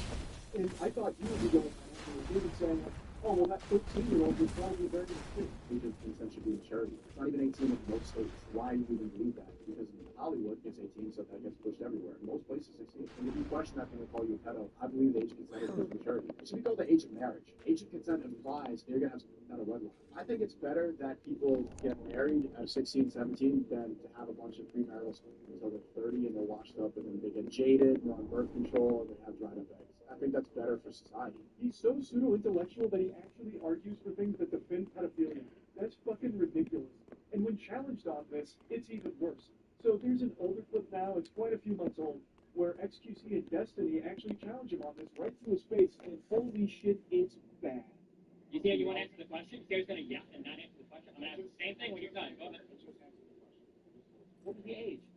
I just told you I was the age. Nico thinks you should be able to fuck 9-year-olds. That's what Sneeko thinks, and he won't answer that question honestly. Or he's going to have to give a different answer, in which case he's updated his morality, updated his views. And that's really unhelpful. You don't have to answer any of this shit, bro. Go back to fucking that fucking corner in London where you're getting roasted by year one debaters on Christianity. This is retarded. What the fuck are you doing here? It's like we need to talk about I don't want to leave the call. I like hanging out here. Talked a lot of pedophiles. I'm not sure now. What do you age of development? just told you, it depends on where you are. It depends on the level. What stage do you think it's developing? It varies. It varies. It varies. There's a lot. It varies on the age. It depends on the age. It depends on where you are. You need that step age for that. Or stage development. As a child, an adolescent, You hear him start to snivel in the background there? He's sucking up snot from his nose. All right, Turkey Jerky, I need your help. Give me a second.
they have to have the orbital fusion somewhere in the office up there, and it is just wreaking havoc on there. It is incomprehensible. There is a streamer, her name is Mina. She has on stream, on Twitch, twice now, sexually textbook sexual assault. And she was everyone with a stellar eye. All when the A of the gods of Earth. All when the A of the Earth. All when the other Earth. He said. Maybe it was a statement on Twitch, is it like they didn't use a unban her? Maybe someone was pulling some levers and the AQ not knowing what they did, yet someone was blasted away and accidentally unbanned her because she was banned shortly thereafter again. And I think every sensible person with a functioning frontal lobe expected that to be a permanent ban because she's sexual. No, I would, but if I'm terrible. No, in my I would be poor though, to be honest, but if I had a divine tone, terrible. Seriously, what the fuck's the crime? It's a crime. It's sexual assault. So everyone expected that one to be an indefinite ban. But it was only a week. She is now unbanned and she's already been able to sue. So it seems like Twitch truly only gave her a week vacation here.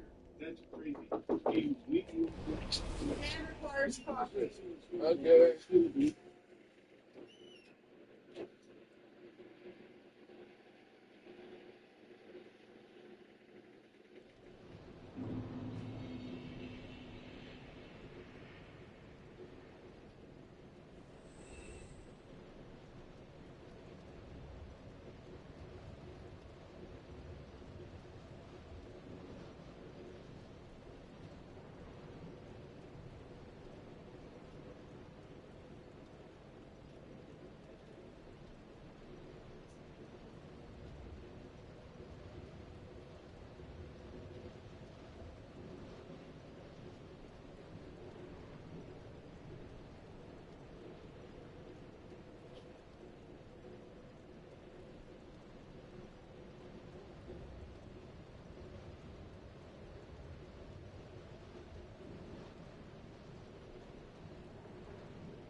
Looks good.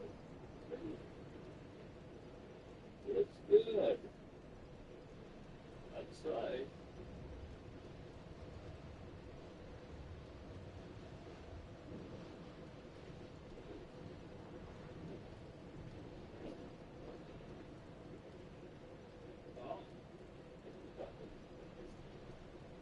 Legal case or something.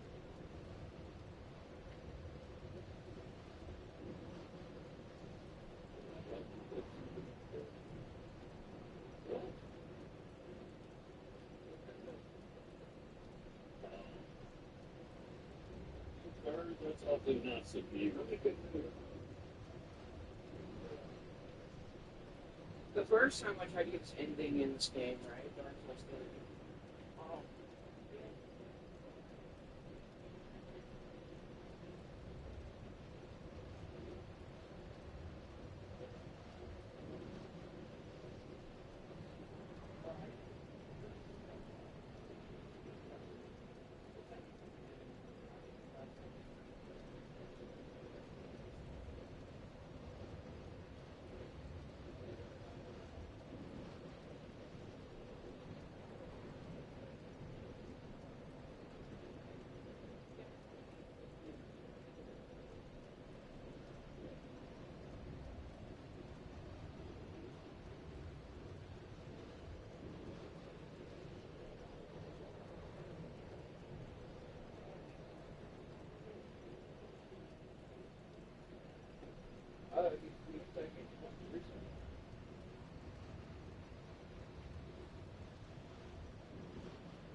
that was literally the last part of the quest until I completed it, and I killed the guy.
Now you only took the excuse.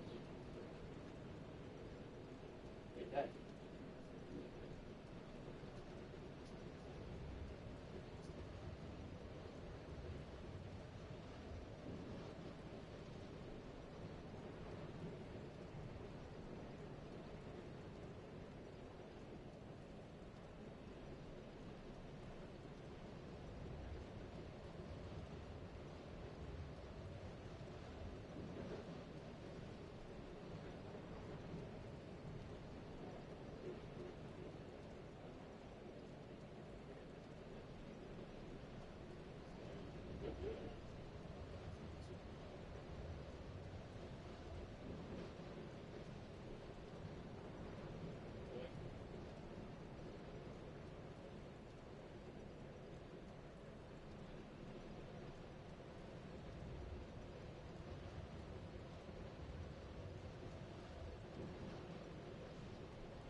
section that's free to loop there because I'm daring bars for 3 seconds saying if you can't do the time, don't do the time.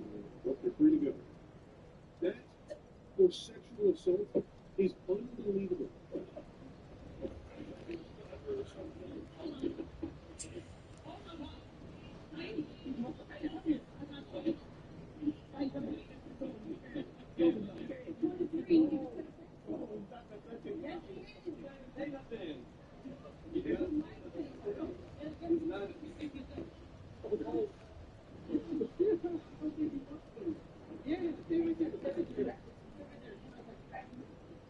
That was the clip that started it. Saeed is his name. He was not consenting to any of this, and he said he's the one that like holding him while his friends works on him. And his friends are even saying he's not consenting to this, and they do not care. They are forcing it.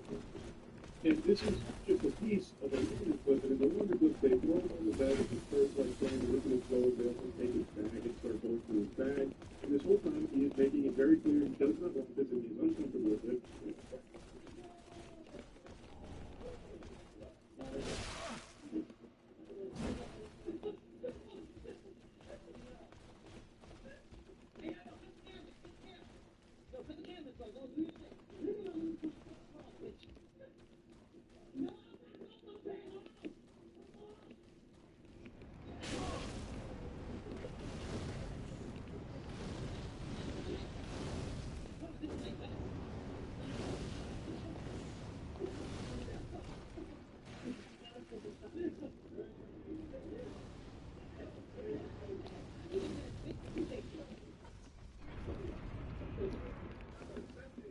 Pretty clear-cut sexual assault. You don't need to be Phoenix Wright here in order to hold you why it is a sexual assault. Yet, and this is something that comes from a lot of people when it comes to a man being sexually assaulted, they get very difficult. So I saw when this clip was blowing, because a lot of people I know already talk about this, and I'm sorry for party, but I'm just so shocked that Twitch is a lot of people are talking about how it's actually not sexual assault. It's weird. He's going along with it. It's for content. No, it's not sexual assault. He's having a good time. He's actually wanting it. And that's something that you see a lot when it comes to sexual assault against men. When people say, like, it's not serious, don't be a bitch. Oh, we can't sexually assault a man, but a man always wants sex. So this is a nothing burger. You guys are making a mountain out of a molehill. This isn't sexual assault at all. This is good old-fashioned good content, baby. And Nina herself even says how embarrassing it would be for a man like Saeed to suffer this for sexual assault.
Because stand back, great take coming in. What do you think? You're not ready for the spacey take. Sexual assault is bad. I know. We're standing up here and need to sit down. Oh, wait. It doesn't matter if it's a female or male victim. Sexual assault in all of its forms is horrible. And everyone should be outraged and against it. So why do we treat it differently for those two girls that they threw a gun?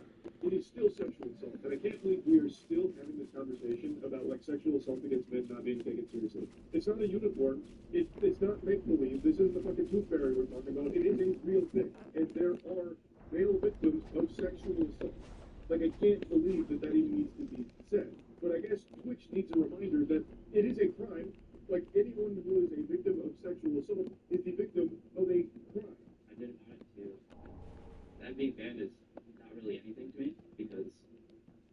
say like sexual assault is a crime, and people that say that it's not sexual assault,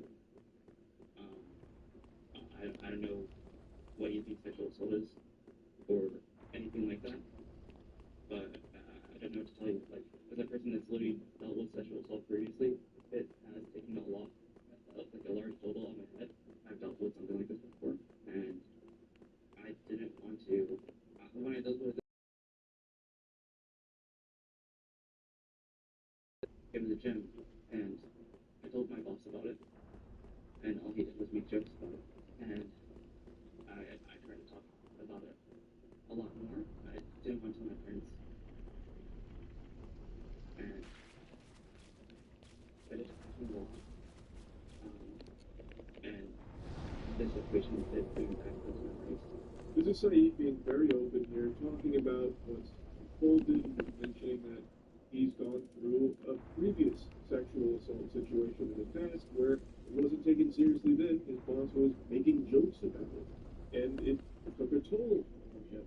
And now, in this case, it seems like Twitch itself is not taking it seriously and treating it like it's a joke. Considering Nina, and it was only banned for a week. They slapped her in detention for a week, and now it's all sunshine and rainbows for her. She's back streaming again.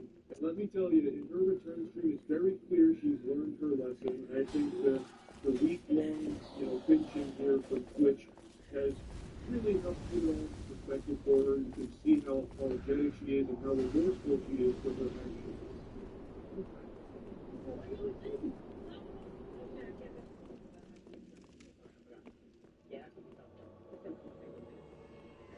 They punch you? You want me to punch you? You come in here, okay? You fully am okay. You will not use this book against me later, 3 months later, or 9 months later, or 6 months later.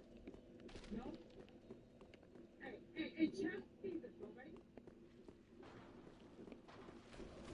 Wait, what? Run.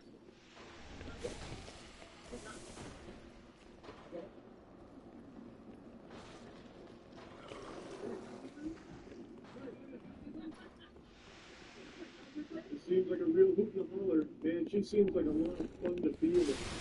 So, I don't know how she even feel the way she is. Just no idea what to do. I bet if you ask me what a non-disclosure agreement is or what it's for, she's just like a blue screen.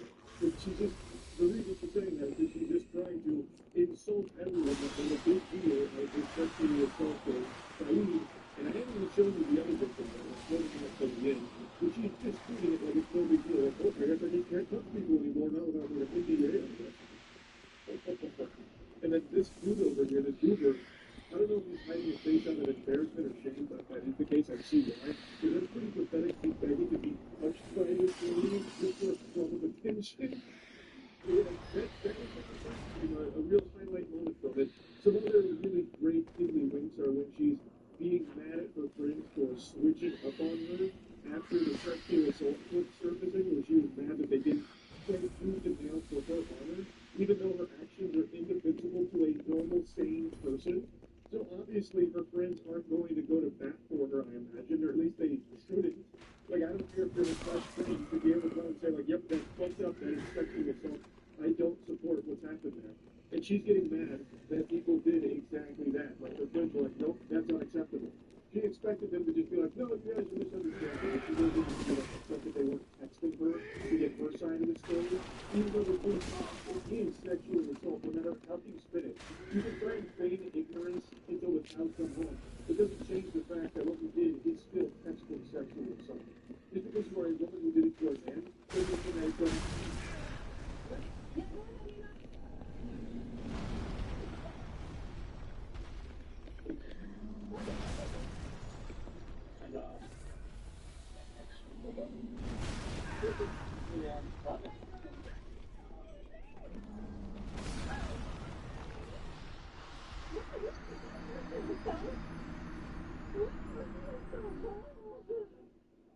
You love to see it.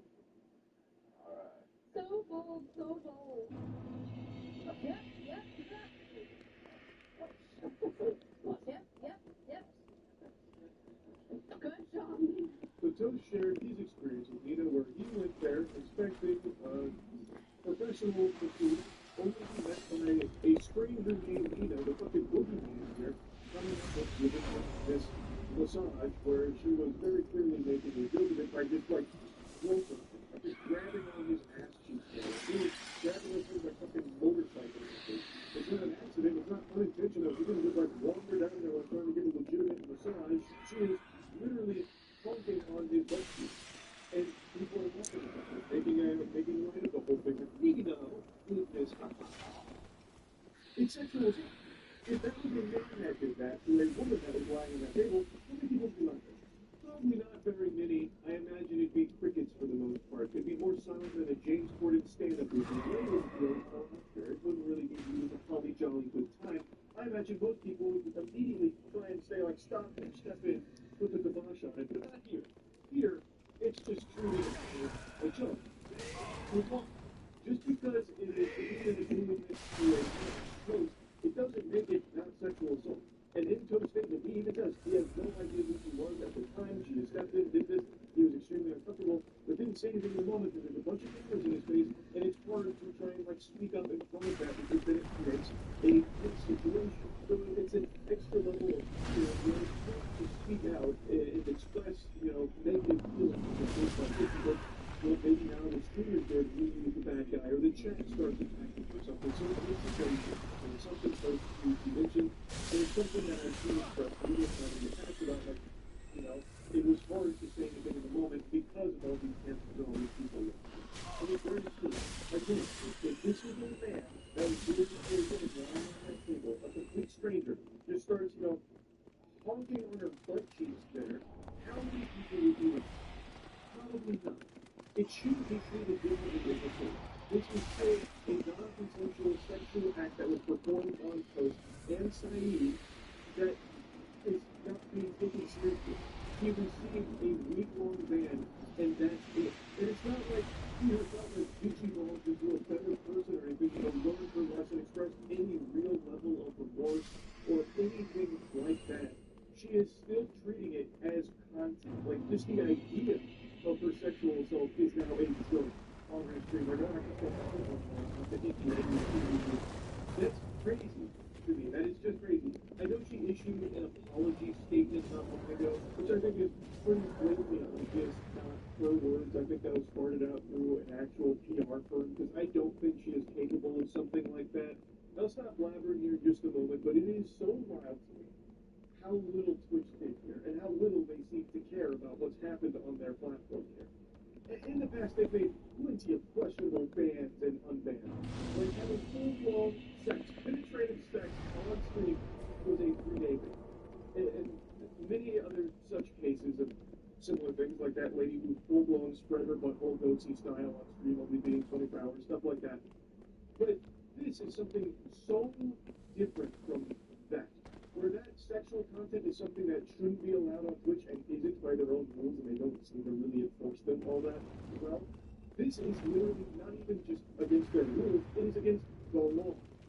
Sexual assault, again, is illegal. It has been broadcast on Twitch twice with this woman, Nina Lynn, being a sexual assaulter. And they only do for a week ban. This is unlike anything I've seen from Twitch. It is extremely good. Now, I'll leave you with one more clip from St. Nina here. You remember how I called this week ban basically a vacation? Well, it's not just my words. She also views it that way as well.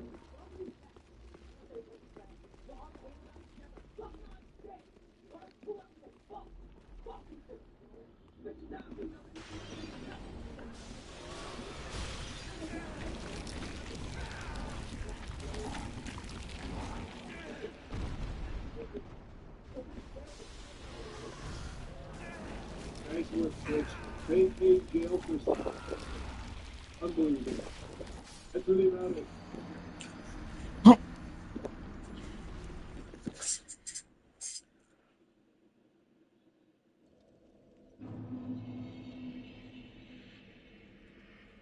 Good morning, traveler. You're looking awfully well rested. Jealous. I can say the same. I missed out on Shut Eye again for the millionth time over the last 12 months. I tell you, that insomnia is a powerful spell. Got me in the nipple clamps. But it's not about me. I'm not here to just trauma dump on you. What say you to listen to me regale a ripping story? Have you heard of the High Elves? Every one of them dirty bastards done started an OnlyFans. Point I'm making. OnlyFans is everywhere now. If you open your mouth to take a breath, the first thing that gets into your lungs is not oxygen, it's fucking OnlyFans being shoved down your throat. It is inescapable. The only thing more powerful than OnlyFans is gambling. Fingers in the same to say, gambling is OnlyFans. And as you may have guessed, I haven't slept again.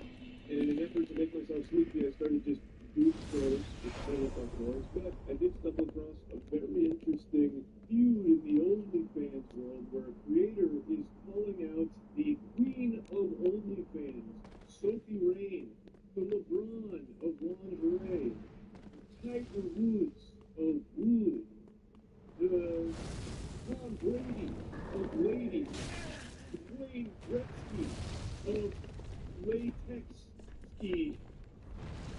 I'm just fucking pulling this out of my butthole right now. I'm going crazy with it.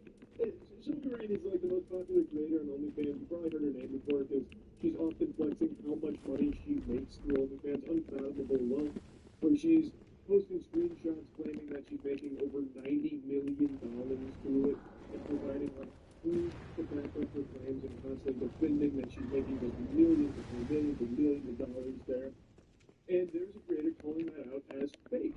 And this creator actually has receipts to prove it. It feels like pretty strong evidence that there is so not only Sophie Rain, but some people that are closely associated with Sophie Rain who are saying that people who are the thing with fake screenshots with the feminine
speculating that they were trying to like push her into doing OnlyFans and like them collabing was them trying to get her like, you know, into the idea of opening OnlyFans when she's 18, maybe to like lock her into a contract with the Bob House management team or something like that. Who knows? But it's still fucking weird no matter how you spin it. Anyway though, back to the food itself. Jamie Liz is pointing out the fraudulent screenshot here talking about how that's not real, which it clearly isn't. It was photoshopped. It's in your hands. So the next bitch on my hit list is Please save your souls. You know, the one that used her little minor brother for views, asking him to talk about her. Yeah. This is her supposedly deleted OnlyFans active thing available now. And then when I asked her about it here,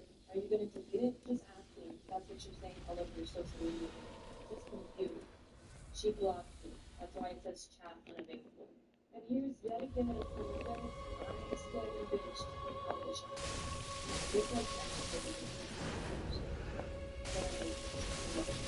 the one that did the censoring on the OnlyFans banner. Not the original video recording it shows here on YouTube. I don't know what she's doing about deleting the OnlyFans, but that OnlyFans really, that's someone that was there. He was for his brother who was a child media. He helped promote the OnlyFans page. He actually did that. So, anyone who did not, that did happen, and that's going to be extraordinarily weird. This one is a thing that they have children to know that it's right? But you can think that kind of different.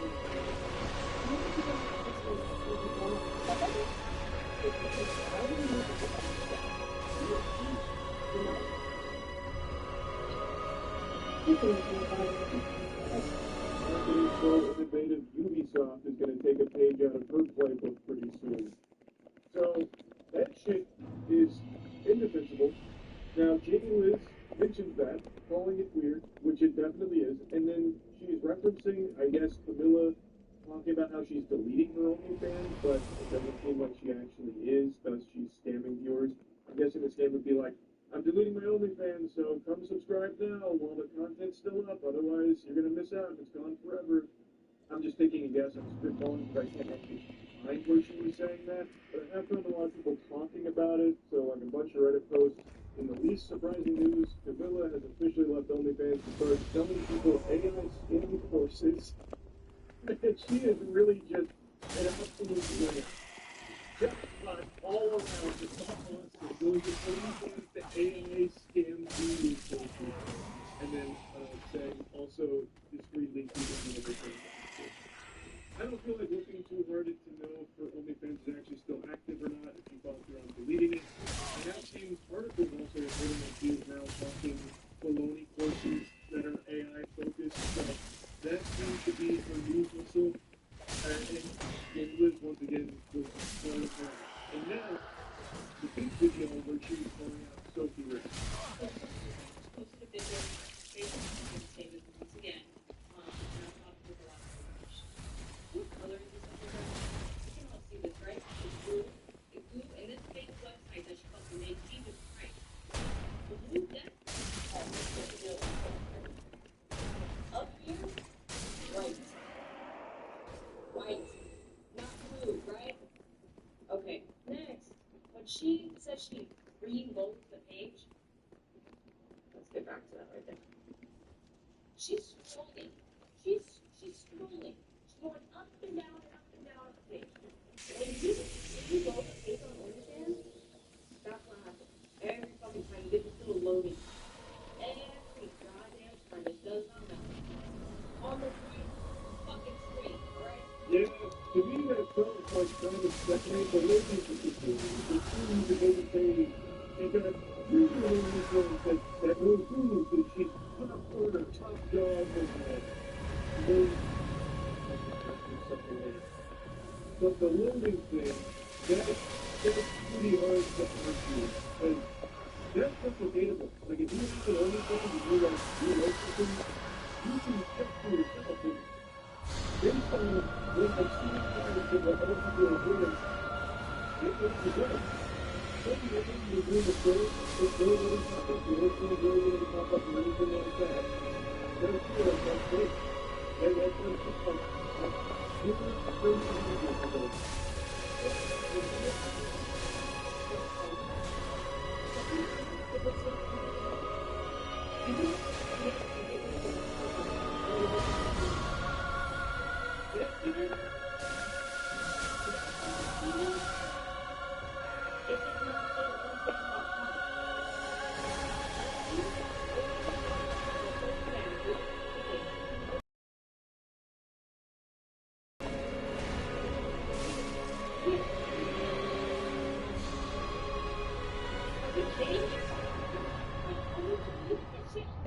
I'm not gonna lie. I had no fucking clue that the browser stayed up the entire time you were on web pages, but Jamie Liz is right. Look, I checked it myself, not on OnlyFans, but like, I just went on Google, and I tried like scrolling around, I tried zooming in, and there was nothing I could do to just get rid of it. It does stay there the whole time. So if she really is on OnlyFans, Sophie Rain, if she is on OnlyFans and reloading like she claims she is, it would be there. That's pretty solid evidence, I would say. And I will also mention a lot of people, myself included, have been extremely skeptical of Sophie Rain's earnings. $90 million to OnlyFans within, what, like 2 years or something? That is, like, inconceivable. And she blew up because she was, like, inundating Twitter with her ads. So she was having, like, rage bait being posted about her from all of, like, popular meme accounts constantly, daily, just trying to flood people's timeline with her, just to keep her name out there. So it feels like it would be par for the course if she is also using these earnings, these crazy high numbers, to keep her name out there, keep it in people's mouths, to make people familiar with Sophie Rain's brand. And it is like eye-opening shit to hear that an OnlyFans creator is making $90 million. She's making more than NBA players similarly. You start to pay attention. So the faking earnings does feel like it could be very in line with her marketing strategy, or if it was not her strategy, her management team's strategy, whoever is responsible for it. I just find this shit incredibly sad and embarrassing that you have lied so much that you have to keep lying and keep lying and keep lying to cover up your lies, bro. Are you that insecure about what you're doing that you gotta fucking fake statements? You gotta tell us who you is, all these fucking numbers. That's fucking crazy. I'm sure any OnlyFans member could probably look at Sophie Rain's proof here and weigh in if it's legitimate or not, because everyone's OnlyFans earnings page is going to be similar. The only difference is going to be numbers. And since Jamie Lynn does show like what the page should look like, and it's vastly different from Sophie Rain's, I'm inclined to believe her that Sophie Rain's is horseradish. Now, she was given the same reason that she's lying and faking these earnings coming from a place of like insecurity. I don't think that's what it is. Like I said, I think this is all just part of the marketing strategy, and I also think because she's like the face of the bunkhouse, I'm assuming she's also like an owner in some capacity of like the management team that's managing people like Hyper Raquel. She's also using this as a way to lure more people into her OnlyFans career.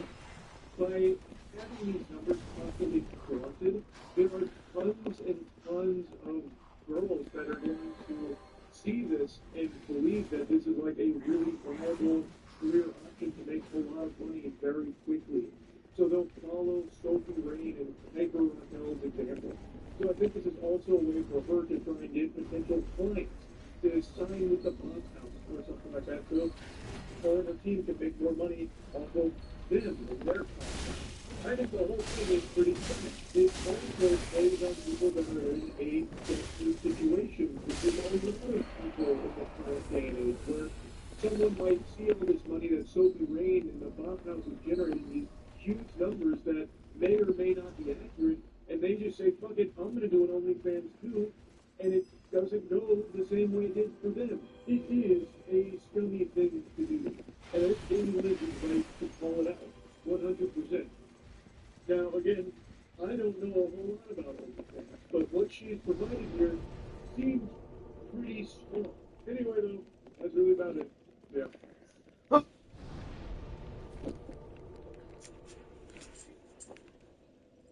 Good morning.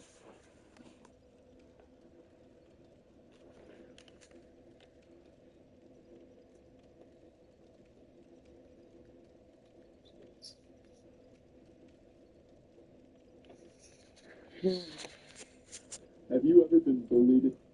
I'm assuming all of you said yes to that because pretty much everyone in the world at some point in their lives has been made fun of for something. But if you're someone who said no, you're most likely to lie. Or the coolest person on the planet, you're very fortunate. God bless you, I suppose. But it's time you start getting bullied, so I'll go ahead and push the serious bully. Fuck you, stupid face. Now all I need is my tail. So I'm sure, like I said, all of us have experienced, in one way or another, being made fun of by our peers. But I think what very few of us have experienced is being bullied by the person who gave us life.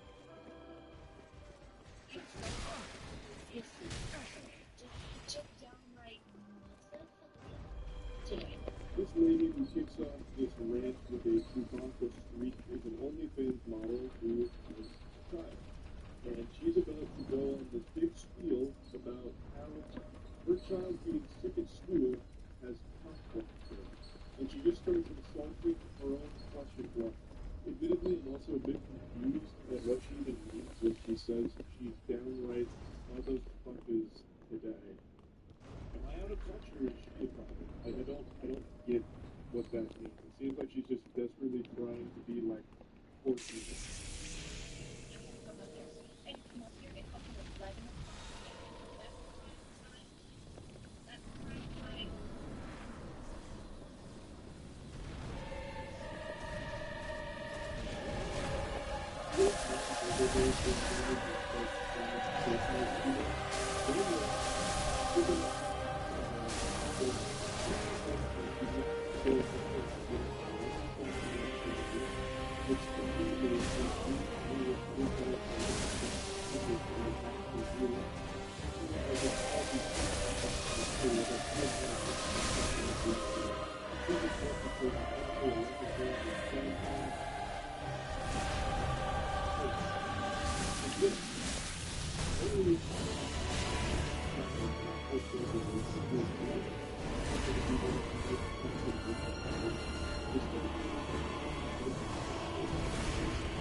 Can you imagine being the kid and seeing your mom just flaming you online in a viral minute?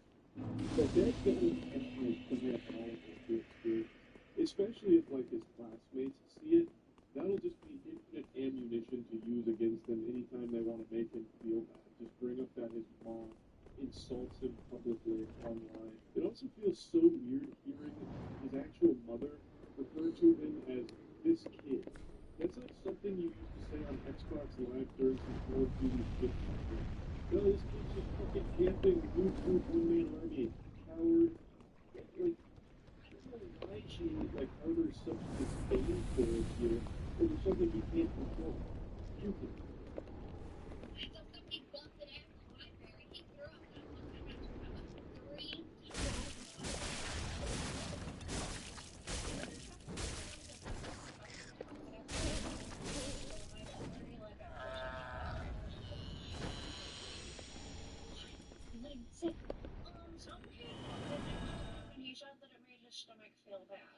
Trying to channel her inner Jim Carrey here for the comedy of the video, and I'm not entirely sure if this is real or not. This story she's telling, or she's just trying to put on some kind of performance. But at the end of the day, it doesn't matter how much you try and dilute Prince. It's still Prince. The result will be the same here. She does have a child, and you are using him as the punchline of your joke, assuming this is all just a made-up story. And if anyone in his schools or his class sees this, they will undoubtedly make fun of him for it, because you are making fun of him. I remember when I was growing up, I used to get made fun of for being short, or actually there was a period in 4th grade where there was one that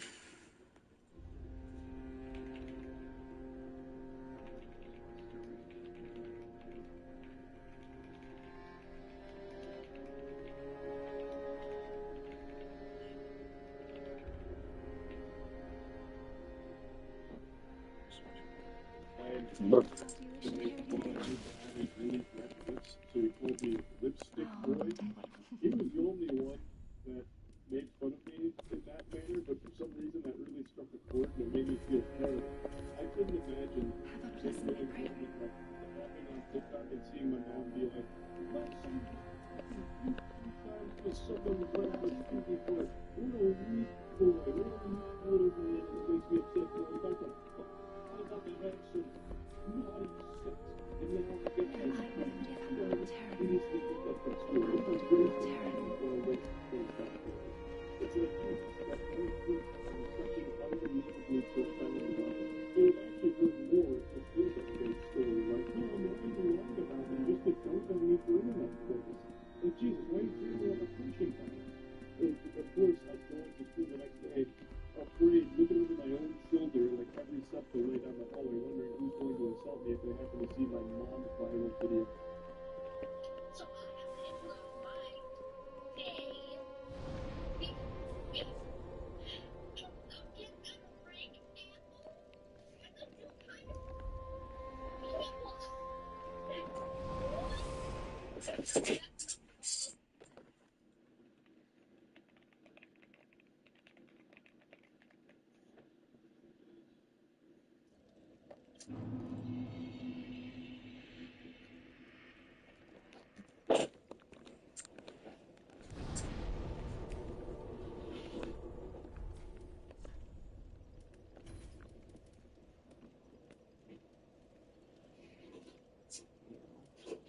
Heal. Heal. Healing sunlight. Punishment. Don't remember something. You can't, I'll punch you in the nose. Not gold, man.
Hi, I'm here today to show you how to get through a solid space chambers. Now, a lot of people have shown this space, but I'm going to show you the easiest way to get to this place.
Are you sure your tax expert is right for you? Switch to TurboTax Full Service. You'll be matched with a TurboTax expert and get real-time updates on their progress, and you get your best outcome guaranteed. Switch to TurboTax Full Service.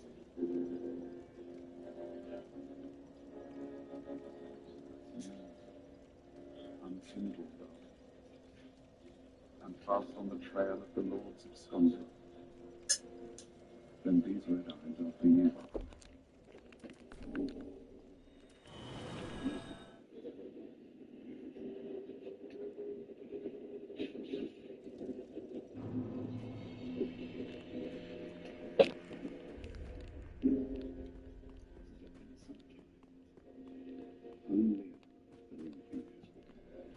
Remember me?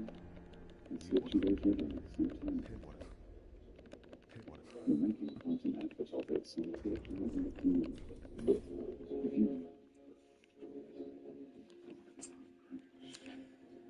kill the dark-grayed survivor of the land swallowed by darkness, and from a prison for many ages, and deep as a sea of war.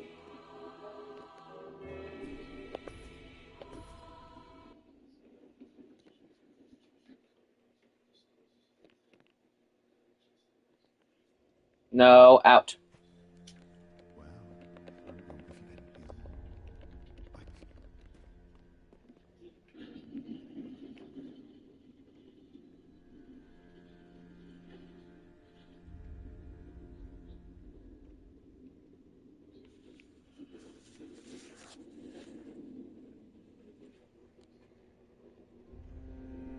Rosaria's fingers even touched.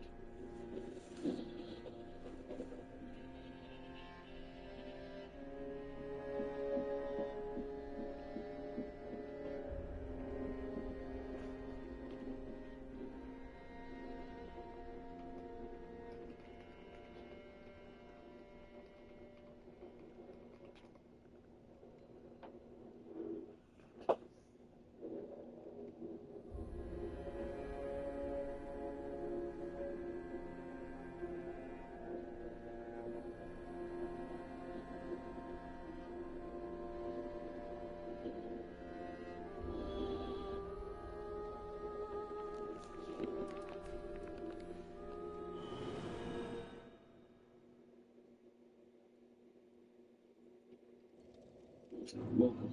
Start by this quest line. You need to go to Violent Shrine and talk to him with it. You'll be leaning against Lothrid's throne. Once you have, he will give you 3 cracked red eye orbs. I'm Kindle, and fast on the trail of the Lords absconded. Then these red eyes, and briefly Now, the next steps in this quest line require you to have a pale tongue. You can use the character that he gave you to invade someone and kill them.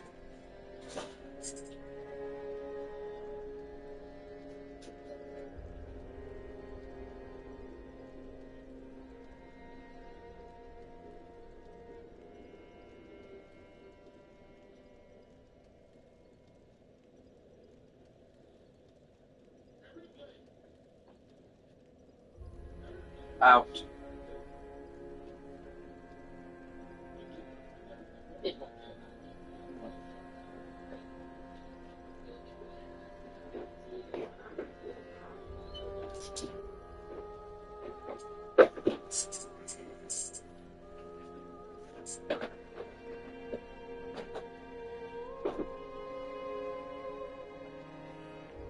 If you're playing offline and you don't really feel like struggling through the PvP, you can come through this way and grab the pale tongue of the corpse that's hanging.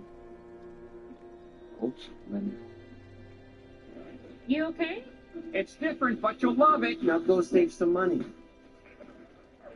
When your teeth are sensitive, even biting into a popsicle can hurt. Try new Sensodyne Clinical Repair. trigger the next dialogue for him giving you the lift key. The next step in his quest. In some time, I'm Leonard, the ring finger. Remember me? I slipped you those red eyes some time ago. You're making quite an effort of it, so I thought you might like to know. If you yearn for a proper red eye, or one that is uncracked, then killed the Dark Wraith, survivor of the man swallowed by dark. He has been a prisoner for many ages in the deepest cell of all. I can see it in your eyes. If you didn't invade, didn't pillage, whatever would you do? Alright, so killing this Dark Wraith will yield a Red Eye Orb. And I screwed up heaps, but I'll find a way out of it. Basically, the Red Eye Orb allows you to infinitely invade people without a limited amount of invasions, like the cracked Red Eye. And you can stay down there, and the next step in his questline requires you to have discovered Rosaria's Covenant and offered a pale tongue to her. Well, shit, I was like, we have to go like, maybe like an hour. We like work something out. He was like, he needs to be picked up immediately because he threw up. I really don't get why she tried to clear herself. So instead of saying cock block, she just puts up the C and then like, I don't know, stop sign. I actually don't really know what that was. Fucking force push at the camera. But like she does like mouth the words cock block, and I don't know why she doesn't just say it with her whole chest. She says bullshit. She says like it's not as though she's censoring bad words or. So what is the point that all of these huge exaggerated Pixar animation gestures when talking about you having to leave kid type to pick up your kid? I just don't know if I really understand that.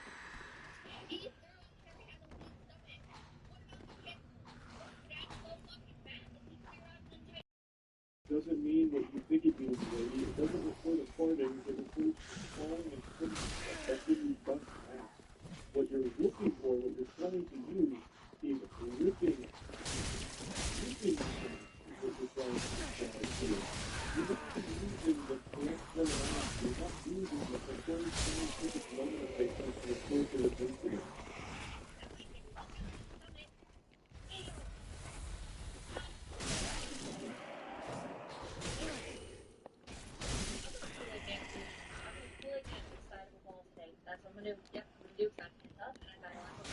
Here's what I think.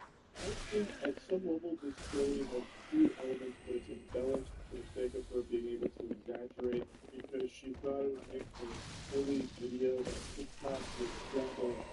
I don't know why she thought it would go over that. At the core of this story she's telling, it's she's having sex, has to stop having sex because her child is puking at school, and she's assaulting her child. It's a horrible look for you.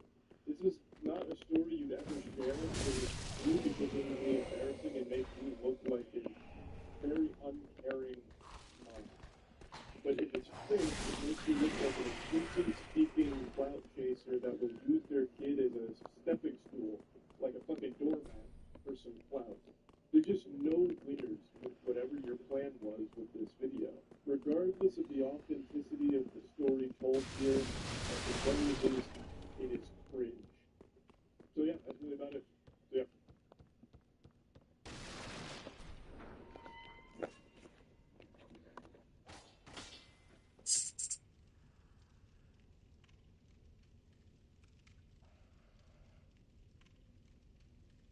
In the modern landscape of the cyberspace, you need to get creative when it comes to promoting your brand or your product. And I want to introduce you to a lady who's on the front lines of innovation, a true pioneer to promote her OnlyFans. Her name is Camilla, and she's been making headlines this week because of one very degenerate marketing strategy she had for her OnlyFans work. In every headline reporting this, called her the girl from Mr. Beast's Squid Game, which was really baffling to me because I didn't recall there being like some kind of front and center superstar girl from Mr. Beast's Squid Game. So I looked into it, and apparently she has like a very brief appearance in that video, and a bunch of curious rumors looked her up, trying she had an OnlyFans, and it kind of blew her up. And then eventually she answered all of their prayers by faking it. But now her entire Instagram is dedicated to promotional material just for that. It's all her Instagram is. All she does is try and lead people to it. A pretty interesting X-Men origin story for Camilla, and I can't help but notice some shades of familiarity between her story and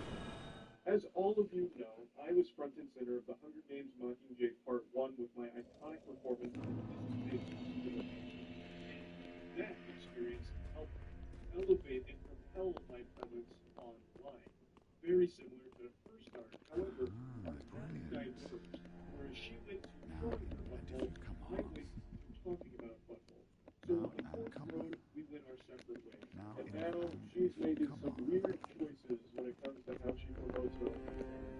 So the one that got her in a lot of hot water is this one. How's it feeling with a sister that isn't born? My friends always ask me if it's meaningful. I don't really know what they mean by that. You know? Click the link in my bio. Just, I can't. It should be pretty obvious why this was disturbing and upsetting for most people. She's using her brother, who is a child, to promote her OnlyFans.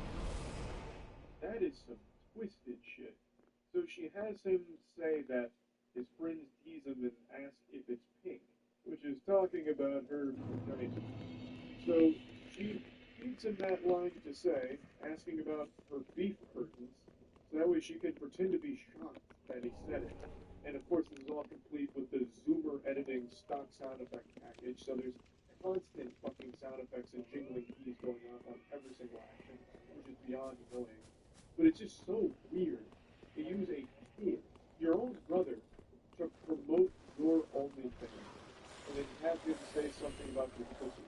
Or rather, his friends say something about your pussy. It's so gross. And she just keeps doing it too, diving deeper and deeper into this unhinged lunacy, using her family as her main method of OnlyFans promotion. So she brought on her cousins, apparently her grandparents too, though that one, there's a bit of a conspiracy there, and we'll get to it. And she's used her brother in another follow-up video once this one blew up.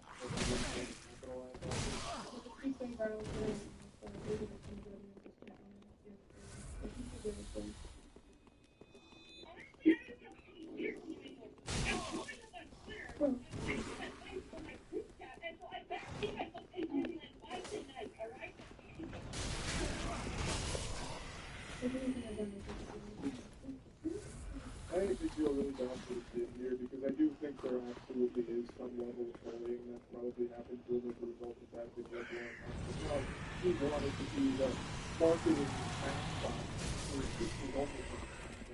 That's just her, the crank idea. And she's doing it again too, double dipping with this awful fucking idea to her brother, the OnlyFans. I don't know if it's going to be a good idea to have a child advertise porn for them, but there's no way that's legal. That's probably like actually illegal. Like that's probably illegal. I don't know if she does like full nudity and like full porn or anything like that, but even still, that there's still no way that it's legal to have a child advertise potentially sexually explicit material. Like there's just no way that that's. The craziest thing that's ever happened to you, your, older cousin does. One of my brother's older friends showed me a picture of something embarrassing. Just awkward.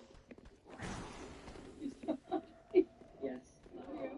She does a couple of these interviews with her family about her doing OnlyFans. Like, hey, how do you feel now that I'm out here doing OnlyFans, right? Like, isn't that kind of pretty wacky, huh? Any stories to tell? And they're like, oh yeah. Some people make jokes about it. Send some mean shit in the group chat. She's like, you still love the right thing. So, I don't know why. Advertising is really uncomfortable. It's one thing to have a family that's totally supportive and okay with you doing that kind of content, and it's totally different thing to bring them on camera and then you questions about OnlyFans. And like, what have you seen from my OnlyFans? And what are people saying about my OnlyFans? Relative, huh? Like, it's just weird. It's super weird. What's the greatest reaction you've gotten from your older cousin having it on? People send me things in my group chat, like TikToks. How did you love it? Like really awesome food. You're embarrassed? I don't even know. It's just like when they send it, it's like, whatever. Do you still love me? Yeah. I just don't understand why you'd ever want to not only ask your cousin these kind of questions, but then film it and then use it for marketing material for your OnlyFans. Why do you want them to talk about you being naked on OnlyFans? That's your cousin. I don't know, that is just really yucky. Like this whole idea she's running with here about bringing all of her cousins into her OnlyFans ads is What's the freakiest thing you guys have ever done? Chevy And now this is where the tinfoil hat's coming on. So she calls them grandma in the video, and the caption says grandma and grandpa. So we're led to believe these are her grandparents that she's doing this very goofy, uncomfortable interview with here about their sexual escapades. You know, Grandma, when's the last time you two steamed ham? Huh? When was the last time you did a little bedroom roast? And then she's like, oh, you get down and dirty, Grandma? No. Listen, why I never. Heavens to that. And yeah, that's goofy, cringy kind of stuff, but it's not nearly as weird as everything when you start plugging it over. But then things take like a very sinister, incestual turn. If it is me, what was nothing so serious would it be like to be with the woman? If it's missing me, what would you do? Well, you know, and then she also has one where she does kiss or slap game with the old female.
Can I get my fan out here whenever they get here? I'll put it back in the room. Okay. This is really annoying, just keeping it in there because I can barely move it around.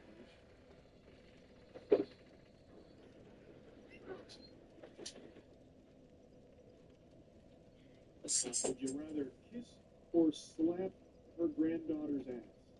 It's so fucked up.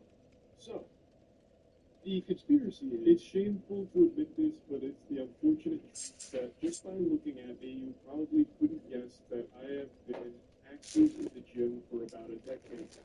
It's been so hard to do, it's given simplicity to concentrate and exercise physical. But I'm on a 5'6" frame, and I keep myself lean, so no one even knows that I'm ripped until I do like a flex, and it ends up being a jump scare. I keep hyping myself up in the mirror and telling myself that today's the day I finally start wearing tighter clothes so people stop if I even go to the gym because it hurts my soul every time. Or maybe I just need to be shirtless more often, so that way it's pretty obvious. But regardless, the reason I'm even mentioning this is because I've noticed over the last maybe 6 months, not even that long, the last 6 to 8 months, the gym has gone from being a place of like working on yourself, games, you know, focusing on improving your overall health, to a place where people go to compete for viral TikTok videos of them being fit. Usually the content revolves around them filming themselves working out and then catching somebody looking at them and being a creep and a weirdo staring at them. Staring is a word I'm using very loosely here. And then sometimes, God forbid, that person comes over and asks them a question in between their sets. Normal human interaction is fucking outlawed in the world of TikTok for some people. Now, I'm not saying this isn't a real thing. I'm not saying everyone that goes to the gym is an angel that can do no wrong. There definitely are creepy people that go there. I've certainly seen my fair share of weirdos in my days. In fact, one that always lives in my head rent-free is 2 years ago. A security guard at a private gym kept going over and sniffing a woman's ass when she was doing rows. I can't show the video, I don't think, because it might be against YouTube terms. But here's just a quick screenshot of his fourth ass sniffing attempt where he's just like pumping her fumes. He eventually does get caught and fired for it. the point is, there are weird people at the gym. But what's going on right now is everyone is filming themselves in the gym, which I already think is kind of weird. It's like this fucking perpetual surveillance where people making fucking TikToks everywhere. But while filming, they're not catching weird people doing weird things or harassing them. They're catching very normal gym goers doing normal things and publicly shaming them and embarrassing them. Now I'm going to show you the biggest one that I really think started really going crazy and led to me finding out how large this has become and how big of a problem it's become. This is how to not approach girls at the gym.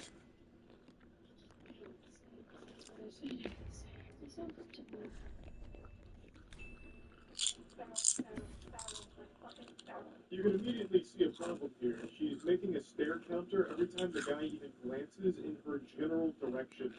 What do you expect people to do at the gym? Just turn around and stare at a wall when they're done with their set like it's the fucking Blair Witch? Like, what are you expecting?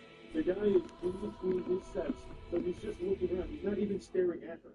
Now, if he was staring at her, then I could see being a little uncomfortable because he's over there like, you know, fucking staring a hole through with like a goddamn like laser beams almost firing out. Like, I get that being weird, but this guy is just like glancing near her, and he's still getting just attacked for it by her.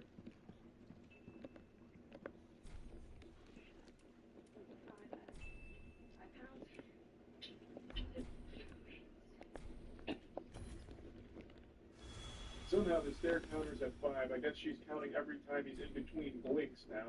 And then she starts getting fearful because he's walking near her and wondering, questioning, why would he be doing that? Kind of like it's a scene out of horror movie, like the boogeyman's, you know, you're jingling keys trying to get in the door or something.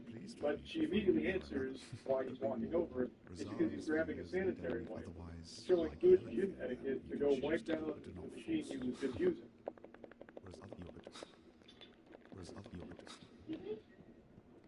You don't have to do that. Okay. No, that's okay.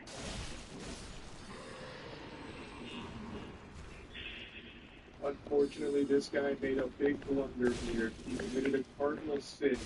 He tried to be helpful. So he offered to try and help out here when he looked like he's struggling. He even did so. He still didn't put the weight off, so he probably interpreted that as like, okay, maybe that could be helpful here. Just being a genuinely nice person, I believe. And she even responds positively to it and then turns around and says this kind of shit. What if I just ripped his pee-pee out of its socket so he could never reproduce again? Totally normal, not alarming thing to say. This is what I don't want kids. Natural selection better take the weirdo out. He's going to jail for staring at an underage 21-year-old. Where have we all gone? What's happened to the world where that is a statement said earnestly? He's going to jail for staring at an underage 21-year-old. There's more to unpack there than a fucking 2-week vacation suitcase. I can unpack this shit for hours. He wasn't staring. There's no such thing as an underage 21-year-old. 21 years old? You're not a kid at all. You can legally butt-chug Budweiser now. Unless this is some kind of weird self-owned kind of thing where she has the mentality of a child. You found a proper red eye. Brilliant. That you have to offer one pale tongue to Rosario, but you cannot rank up until the next event happens, so I'm not sure about that. With me, it didn't really matter, but just keep that in mind. Asked to join the Covenant. Yeah, by 5, this is my favourite Covenant out of all of them, just invasion-wise, but anyway. Offer a pale tongue, and after you've done that, Leonard should be standing by the entrance of this room. If he isn't, just save and quit, and he should be there. I didn't get a chance to light the bonfire here, but it's advised that you do, and then just exhaust his dialogue. You'll be pleased with the offer of this share. If patients use Pronamel clinical enamel strand, it will actually help to protect the enamel for a lifetime. That's this guy.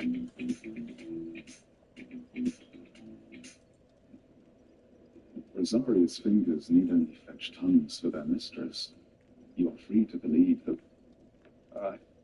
Next step in his questline requires you to have discovered the profane capital. Now, you can just light the profane capital bonfire and go and kill Yorl, But yeah, be good just to kill your safe, and then after this, you want to go back to Rosaria, and she'll be dead. Some fuck killed her. That slug has the Xanthus set, but I mean the Xanthus head, and what he uses that big axe. But grab this black eye orb, similar to the first game. You know what I mean? Little drawbacks.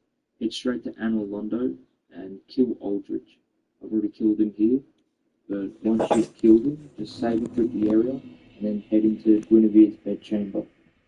And you should get a prompt letting you to invade another that stole the soul of Rosaria. By far, Dark Souls 1 is the best looking, best playing, best fucking mechanical game in the series. When you feel the Black Eye Orb quivering, just use the Black Eye Orb to invade the fuckhead and kill him. Yeah.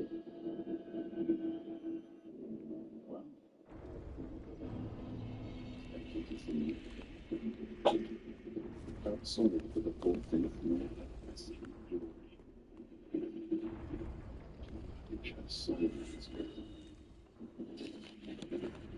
I said. I've got big plans.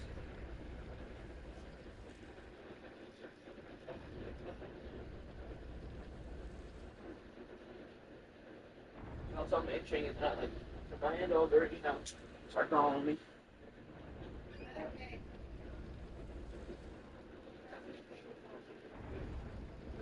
I didn't tell you scary. You said, well, I said I don't know or something. I said, why can you do this? I was listening to them.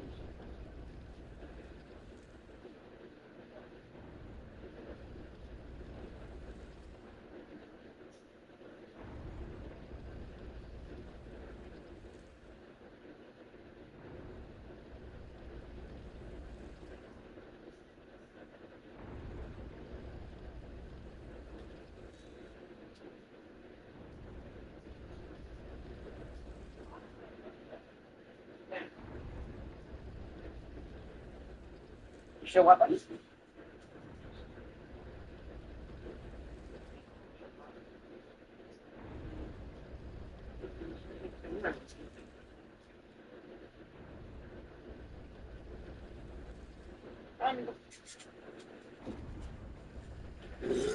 Goodbye.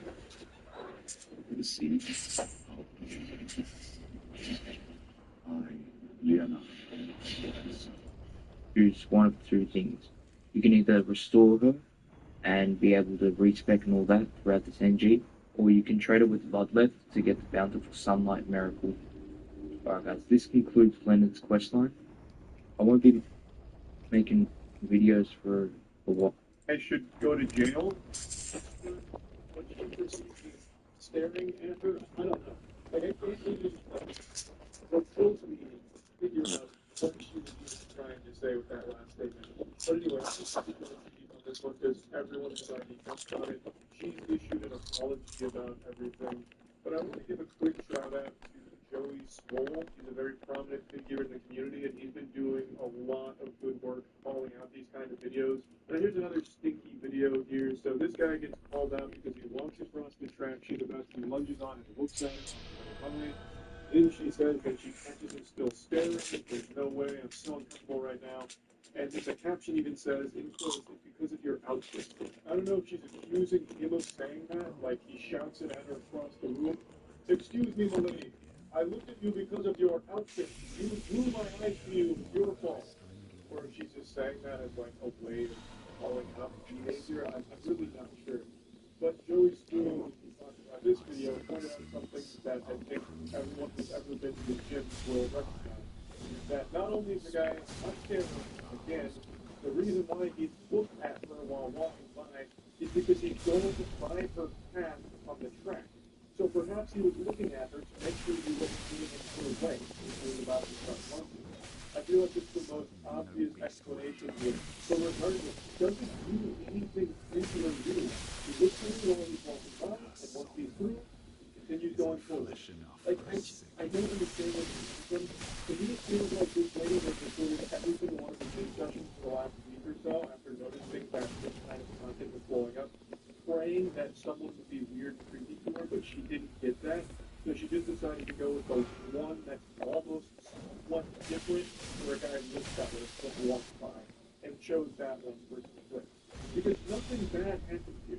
There's not a weirdo here. And according to Joey Cole, a lot of members of the Tim Motivated Women said that this man is very kind and actually loves to gift with a regular here.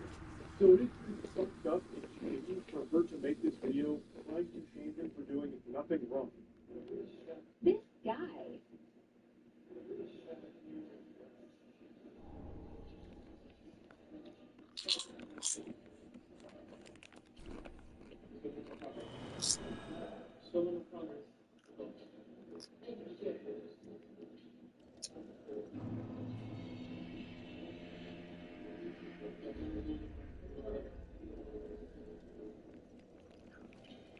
This isn't a trend that only women are doing. Men are doing the same thing. This fucking douchebag is filming in the locker room, flexing to show his progress.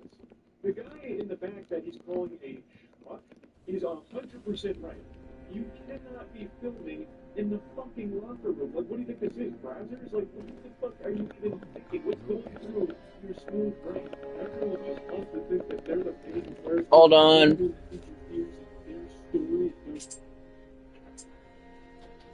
Yeah?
What?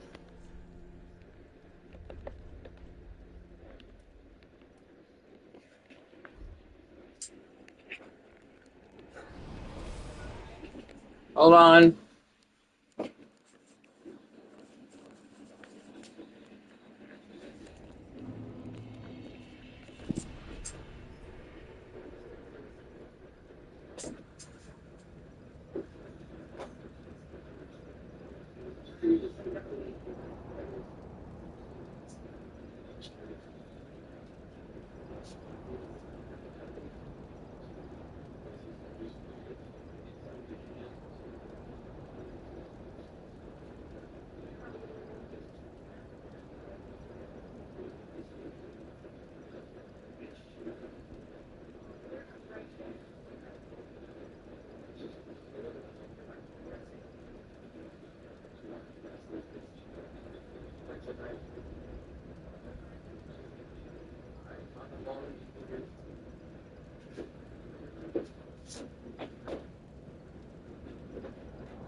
be a prop for their TikTok videos. And that's just not the reality. You are the bad guy here, not the guy you're calling out. If you want to take progress photos and videos, which I totally understand, if this is at home or at the absolute least, wait until you're the only person in that locker room. Because right now you're famous. I can just got a whole gun with the fucking dog smash out of, and he filmed them in a private setting without their consent, if they're nudity, you would be fucking legal. Not that there's someone to meet with the dead. Check absolutely nothing on his look over at me and isn't following my website. These fucking straps taking up too much time. I don't know what constitutes a spare anymore. Like this guy, fucking just glances in her direction, reads the lips in his phone and puts it away. And apparently not getting called out for being weird, saying he checks nothing on his phone. He could have just been checking the time. He could have been checking easily anything that puts the kid at a glance. Like, that's the end of it. Or if he had a timer set up for like, how about the rest of it, clean steps, I understand that one from my right. Like, there's so many things that they've been checking on his phone, but it doesn't matter. Like, he didn't do anything weird or wrong right now. All he did was look on it and he looked over it, seriously. Next is good for test.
Yeah?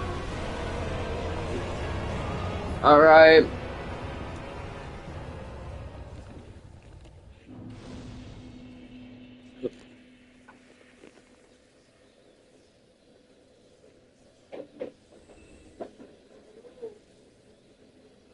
Sad that this person's already dead. Bought it, not that one. Like, damn, let it cool down. Put it back in.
Which is my wife.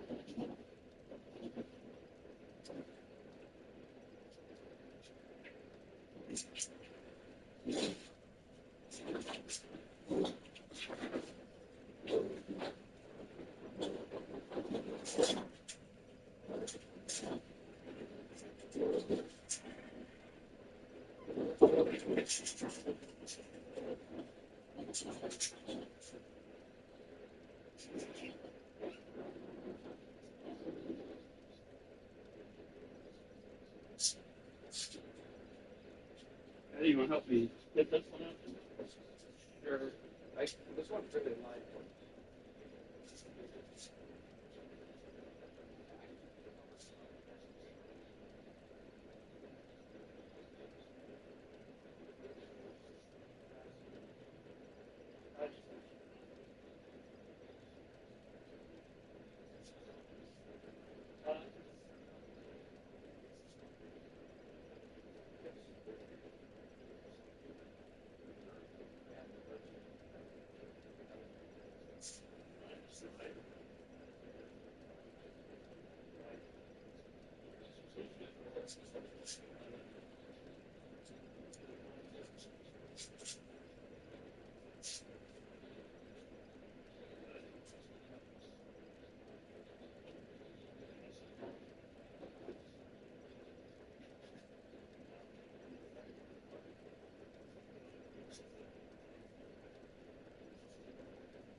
Sorry. Three times in a row.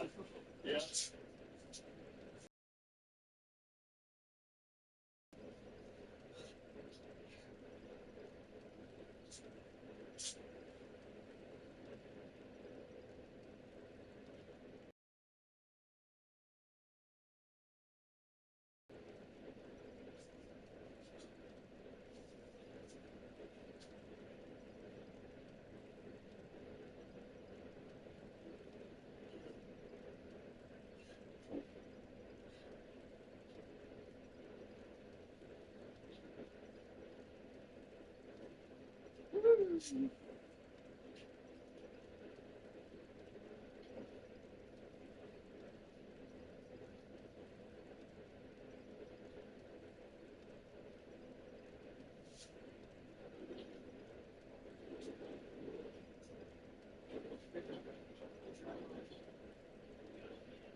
Love you guys.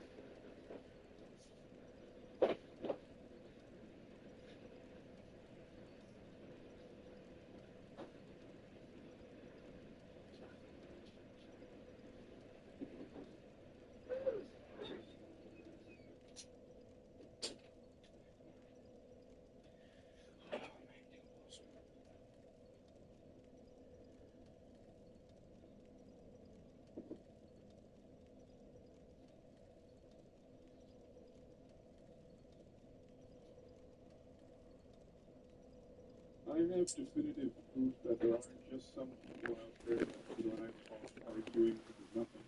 Their body isn't powered by food or water. They don't need nutrients to survive.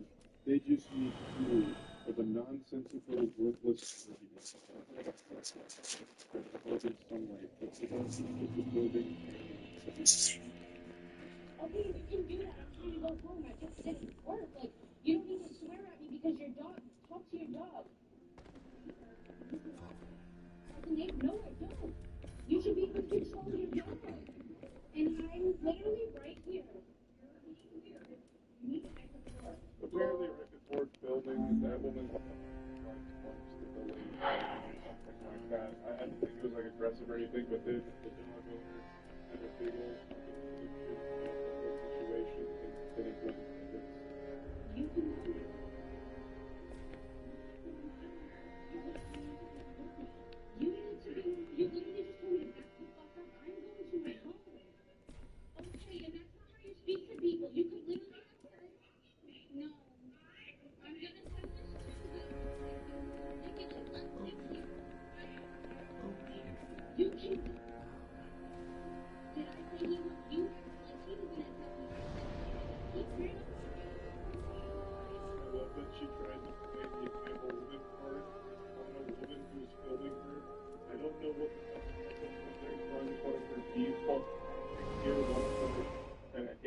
whole type of maneuvers or anime finishing move with the I'm a woman, and it just clearly doesn't work in this situation. I can't fully even grasp what the fuck the problem is. The woman filming is doing nothing to impede the other lady's movement here. It's not like she's posted up like a bouncer to the cross house asking who she knows and forbidding her from getting off the elevator or anything. She is inviting her to get off the elevator and go handle what she's got to handle. Take the trash out, do some whippets behind the dumpster of the apartment complex, whatever. And for some reason, this lady just keeps walking the elevator for like 10 fucking minutes over nothing, just to sit here and screech. Okay, and you okay, you can get there. Yeah, and you started swallowing at me and screaming at me, and now you're gonna pull it in. Okay, that's between you and your broken foot, man. Okay. Okay, so you don't need to curse at me. Okay, can you please go back?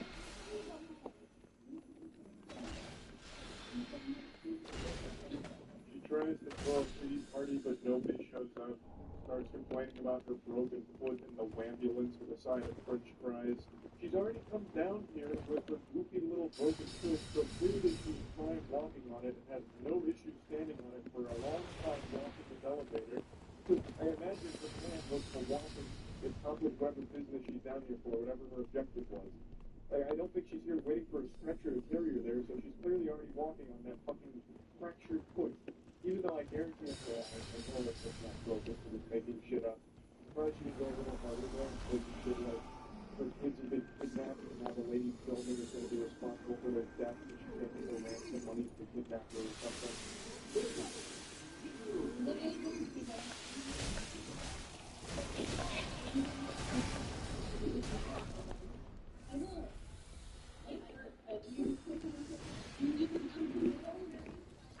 Okay, thank you for your help.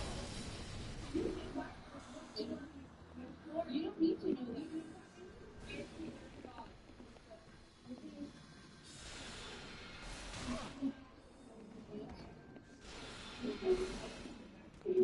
She's just dying you every single Let's talk about that woman as well. She's just vomiting out all of these useless platitudes. I'm a single-ass woman who provides for herself. What does that have to do with walking the elevator? Nothing. And I can't believe you're single. I don't understand what's going on there. I can't believe every man in the city isn't pursuing this absolute danger. I also highly doubt that she actually did serve in the military. That just seems like yet another lie. So fucking $4 on that, most likely. And even still, that has nothing to do with. That is the lie. Her whole thing, which she can easily do, but refuses to out of just the principle and the love of life. And I know a lot of what she's saying. Why doesn't a woman filming this crazy footage and putting it into this family? Even bigger person. Well, because fuck that. Patooey, that's a bunch of baloney. At this point, stay there, and if your foot really is broken, make sure that it is agonizing by the end of it. That shit swells up and doesn't heal properly. This lady's a piece of shit. I don't think the woman filming is in the wrong here for sticking around out of just sheer pettiness is the wrong word, because it's not petty. She wants to go home and she might live on like a high floor of this complex and doesn't want to take the stairs, which is totally reasonable, especially after a long day. I think that's totally fine. This woman has no reason at all to be walking the elevator for this long and refusing to let her go home. So, her taking the stairs, getting the food,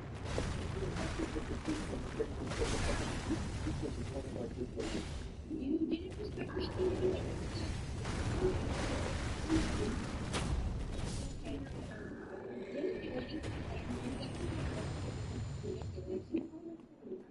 Okay, I'm just letting you know that I'm saying this to the office.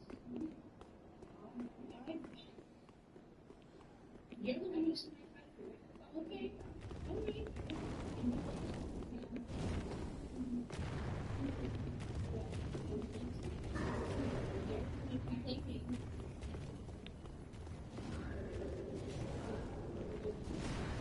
Brain really starting to malfunction now. That double core brain cell really starting to fall short here with a bit of a hiccup. She just starts humbuging technology, doing your technology, just mad that technology is just now because she's being filmed for Sasquatch. You just get real upset. How could you fucking film me? I know you're filming this technology. Also, I don't want to overlook that little zinger she slid in there about her service to the country. So she says, like, I served our country. What the fuck have you done? And it is eerily similar to an iconic speech from a legend from that viral trumpet fight video from a few years ago. You know the one I'm talking about, where like that goblin guy comes up and he's really upset because someone is playing the trumpet poorly. So he walks up to him and he's like, "Why are you just something of peace with this filth, this trash? I played the trumpet for 80 years. Who the fuck are you? I was first chair Los Angeles Philharmonics back when we still only had black and white television. Who the fuck are you? I played the trumpet on the night of Abraham Lincoln's assassination. Who the fuck are you?" You know what I'm talking about. It's an iconic moment, and for a brief second here, this lady in the elevator was channeling some of his energy, and I appreciated the callback. I'm sorry. I'm so sorry for him. The way he disrespected me for no reason. I literally was just trying to go home. I literally got off the long shift. I'm trying to go there. I have a property, but calm down. There's a lot of this lower guys who Robson gave us understanding that he have a minuscule grasp of the situation. So it seems like the lady is now wanting to go up the elevator. But at first I thought she just wanted to go take a train down the street. But now it seems like they both wanted to go up the elevator, but the lady on the elevator told her to get off and take a train instead. Actually, the lady was both problem how to get there. All of the people overlapped. I guess the dog saying that I approached the woman filming, which then caused the dog owner to freak out as if the person filming did something wrong with the dog and they're not sure. Like that's now my understanding of it. So I think that it's really impressive. None of this makes sense. The plot here is totally fucking wrong.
You're right. Well, people don't know what to do.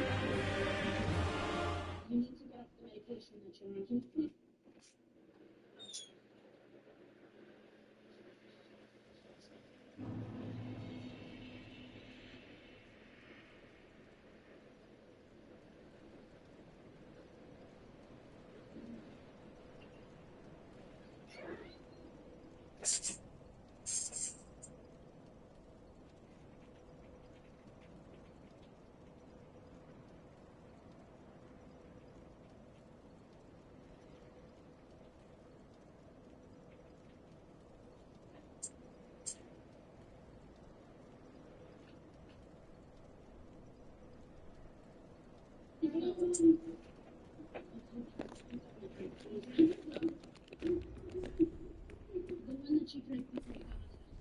Your dog must be. You trying to pick it up? Okay, you're not. Can you back up off of me? Because if you put your hands on me, I'm going to hurt you. I'm trying to go.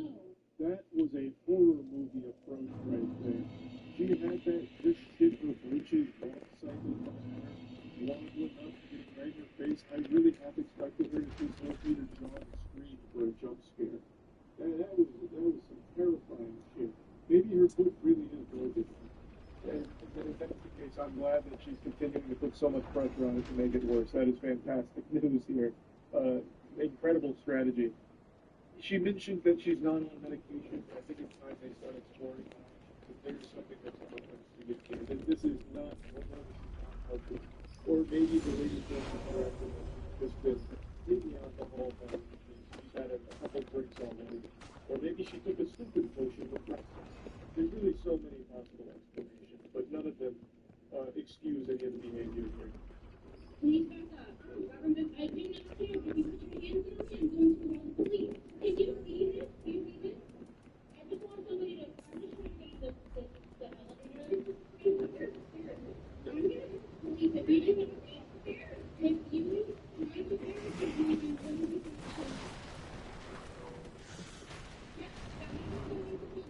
Nobody's confused on that elevator. Well, confused on why it's such an acceptable little hole here. Just get off the elevator. Get off the elevator. Oh my god. It goes on for so long. It goes on for such an agonizingly long time period here. It takes like half the afternoon just with this random encounter. It's fucking like I'm getting upset for her. Just having to watch it. It is the most annoying video.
How is that hitting me, dude? Probably one of the worst hitboxes in this game.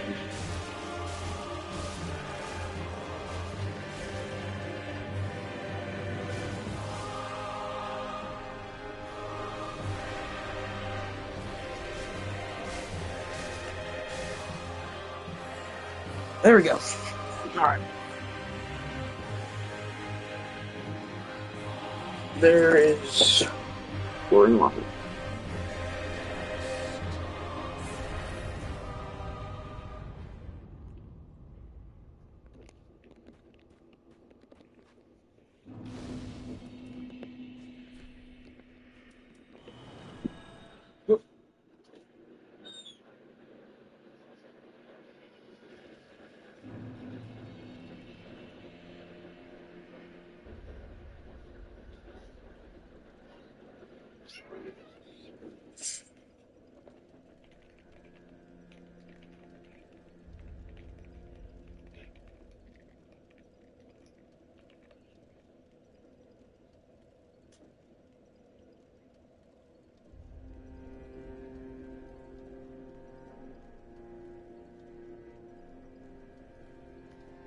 I've made quite a lot of content over the past 2 or 3 freakouts where I don't stupid presenters absolute mountain wrong and ready for conflict with their owner.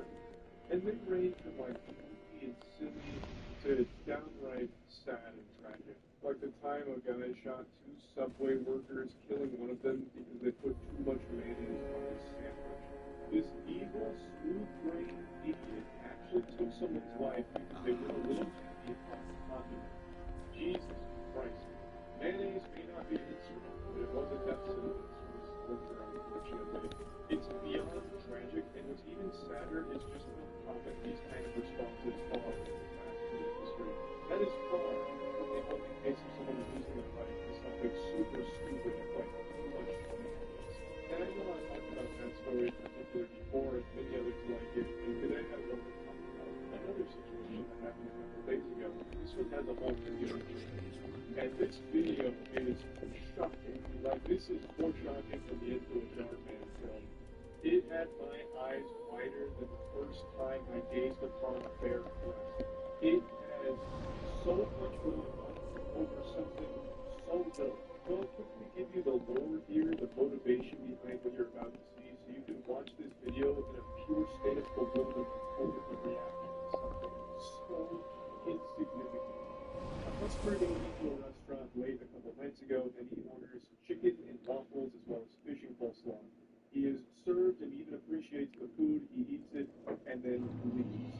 He comes back 45 minutes later and says he actually wanted chicken wings instead of chicken tenders, and demands that they whip him up a fresh batch of chicken wings in order to satiate his gluttony.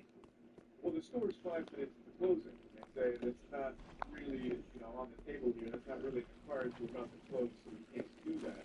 The person in charge of the restaurant is also which is not, because of fucking state. Even if he offered him a refund before he ate what he ordered and then came back to make a big hullabaloo over something. Hold on. So that way he can, give the money back. However, he noticed that there was a bag with chicken wings in it, but it was another customer's order who was going to be served those chicken wings. And this fucking sets him off and leads to everything you're about to see in this video. I know the story just told you is written by a fucking Dr. Seuss book, and it actually happened. And the motivation for everything I've read.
story behind this huge blow up here.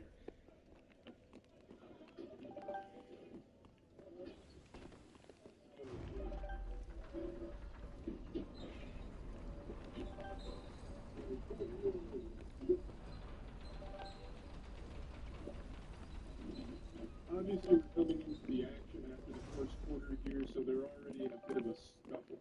So we get to see him like lunging over the counter multiple times, grabbing like the payment processing unit, like freaking it.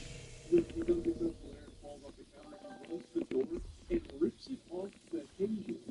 This man came in here with stupid strength, so he takes the door, rips it off the hinges almost effortlessly, and if you're like ripping a piece of wood, and once the head gets you,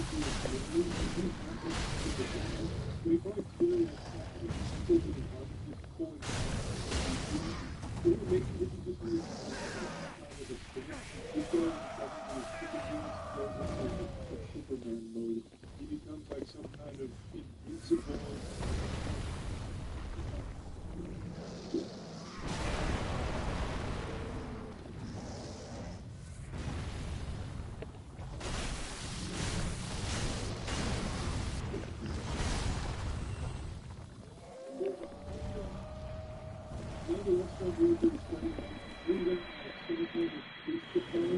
Almost, I don't exactly know what it is, but he's got the stick out now, and he's ready to get a little crazy with it. So he chases it up, and it's like naked with it, he's swatting a fly. The goofball customer also tries to use that door he ripped off as some kind of weapon, so he tries to like almost swing it like a baseball bat there for a second before realizing it was way too heavy for that, unless the guy hits him with the stick. And then they go to the ground, so we get to the ground and pound phase of the boss fight.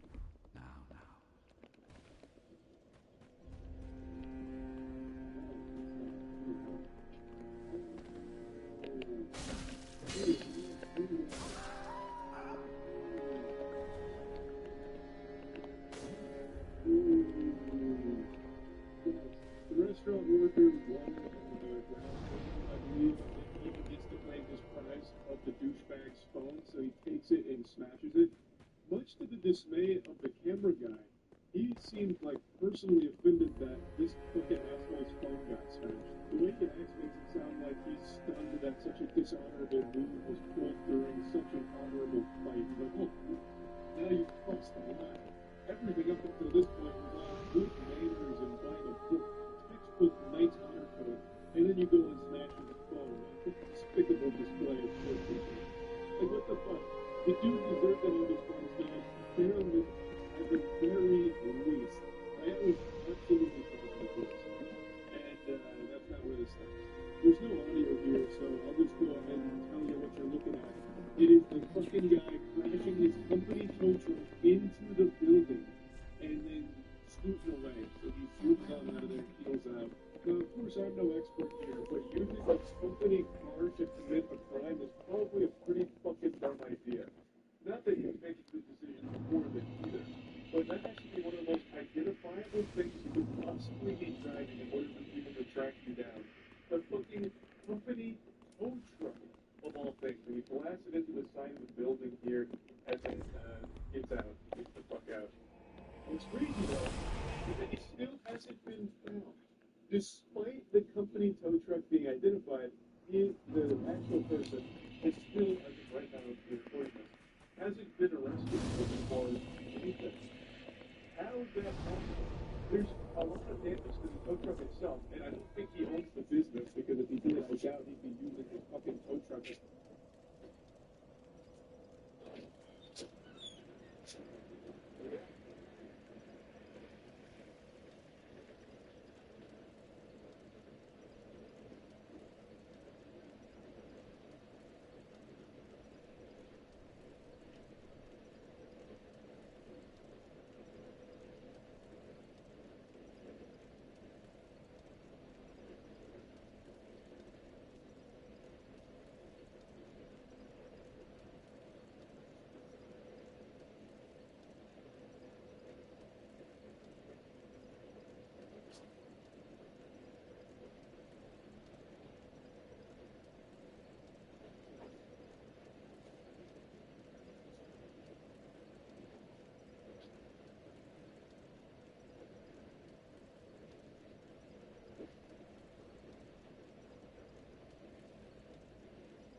This is a friction now.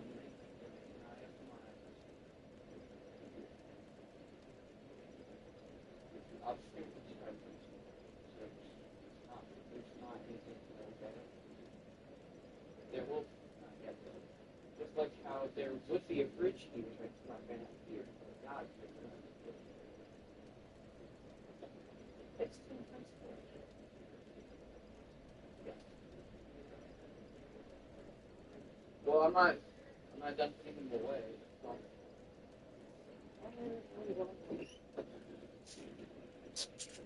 Triangle out.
Goddamn business.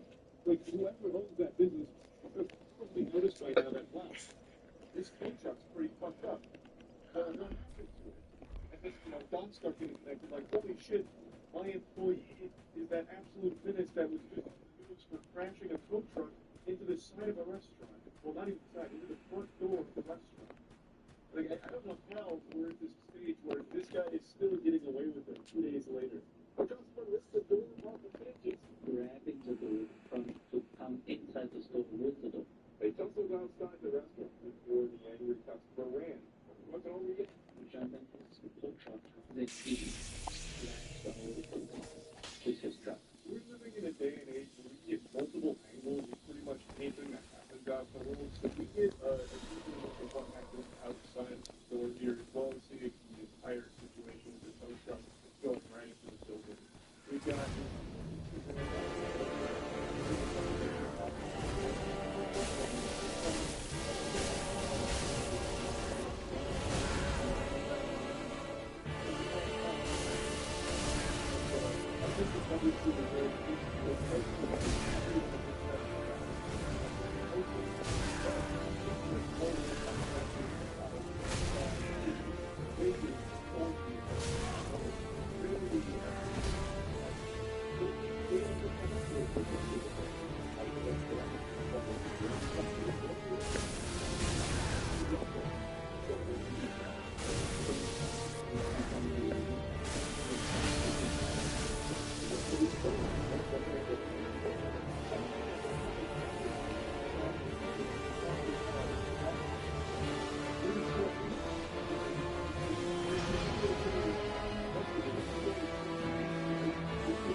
Video footage around it, so I wanted to talk about it a bit. That's really about it. I wish you the best for the restaurant workers as well as just the entire establishment. Hopefully it can get back to 100% soon, and whoever was responsible for it gets held accountable. That's about it. Yeah.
Being a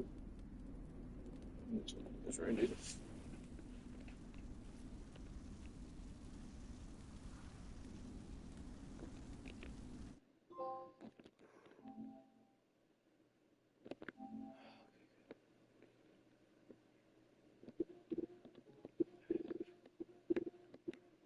Range and master of expression.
A fast food worker has to be one of the most dangerous jobs in America, second only to a firefighter maybe. Over the last 3 or 4 months, I'd say, things have been reaching this crescendo of madness in the fast food industry. Pretty much every day I'll hop on Twitter and see 5 new viral clips of public meltdowns or freakouts or fights at fast food restaurants like McDonald's, Dairy Queen, Burger King. God bless any soul that eats at Burger King. May the Lord have mercy on you. You know, just every restaurant having all of these wild, over-the-top freakouts, and sometimes it just leads to death. You can Google any fast food restaurant right now and probably find 6 or 7 fatalities that occurred there just this week. It's been getting scary. Like 2 months ago, there was that shooting at Subway where a guy just shot one of the workers, killed him because he had too much mayo on his sandwich. That's fucking horrifying. Getting blasted because you went a little heavy on the mayo? Like, what is this? Mad Max in a...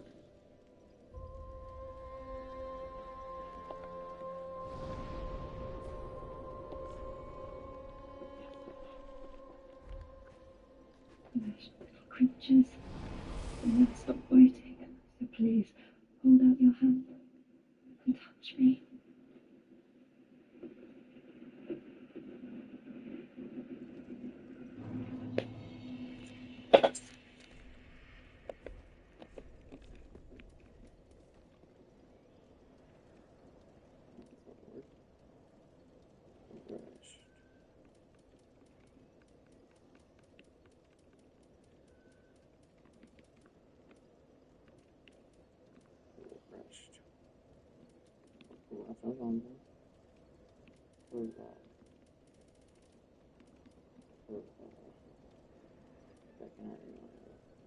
Taking 5 back.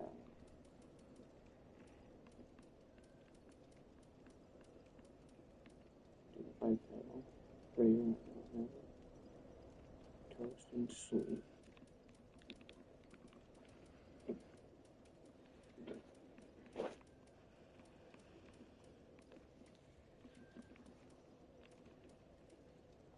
Toast to sleep.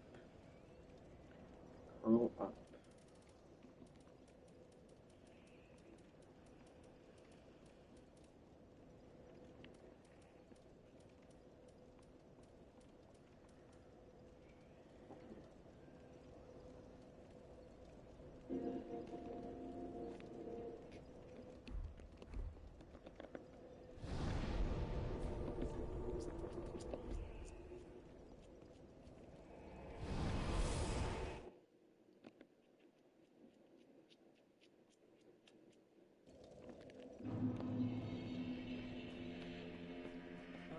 Well, you guess, don't you? Or at all? Ooh, good. The firekeeper. But what do you really know about these lords? Let's take a right. He ate, and they saw. It was if. They are still getting deeper. Getting deeper. You said that.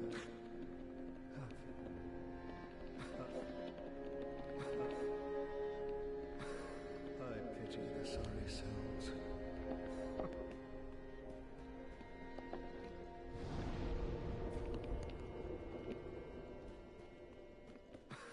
I pity.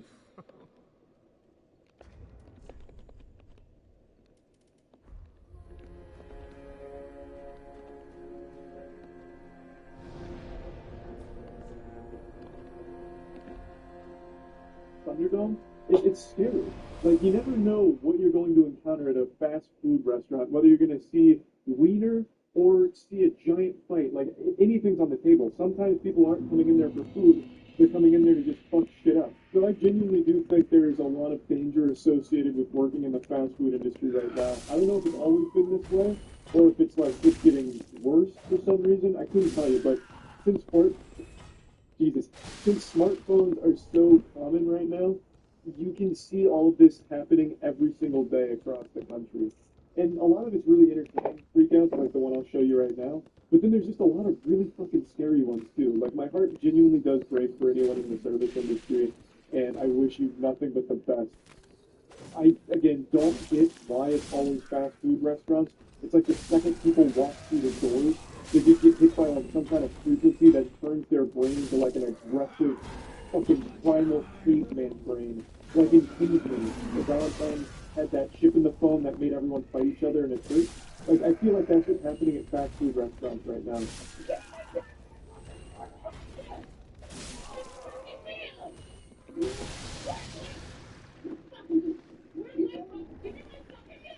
unfortunately, we missed the introduction here and what led up to the confrontation. I guess the cameraman was too busy getting the popcorn together instead of filming, but I'll fill you in on the details. So this happened at a Dairy Queen, and the lady in this video here, this Angel, she was spending about 20 minutes in the bathroom smoking meth. You know, meth and Dairy Queen go together like peanut butter and jelly. So she took a long time smoking her meth, and in that time, her meal got cold. So she asked for a replacement, demanding she get another meal because hers was cold. They declined because, obviously, it was her fault. She smoked meth for 20 minutes in their shitter, so why is she entitled to a brand new free meal? And in the beginning of this video,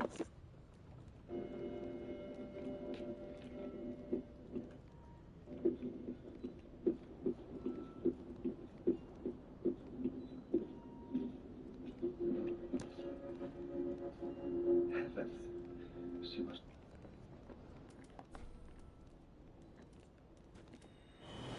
but you can hear the manager like shouting, he's getting rolled back. So what if you did?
The hardest thing is to get started.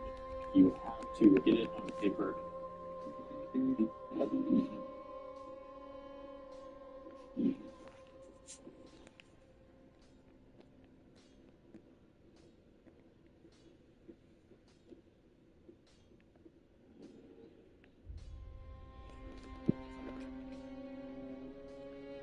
don't know with it. I got really concerned that he was going to start serving some knuckle sandwiches on the stupid food menu thing. I thought this was right, but he showed tremendous restraint even though the lady did swing him. They started making a real ruckus. But you know what is worth making a ruckus over? G Fuel's buy one, get one deal going on right now, where you buy one energy cup and get one free. So why not hop over to G Fuel right now and get some Divine Peach in this special offer? You can click the link in the description below.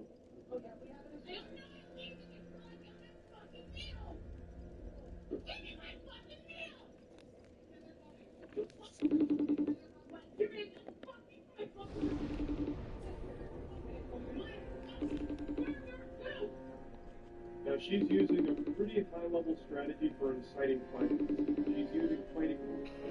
Levi, we have to do a normal call or a Google Meet. I'm gonna call Levi with Connor. Dude, I'm so close to getting the Dark Souls 3 Platinum Trophy. I've been doing this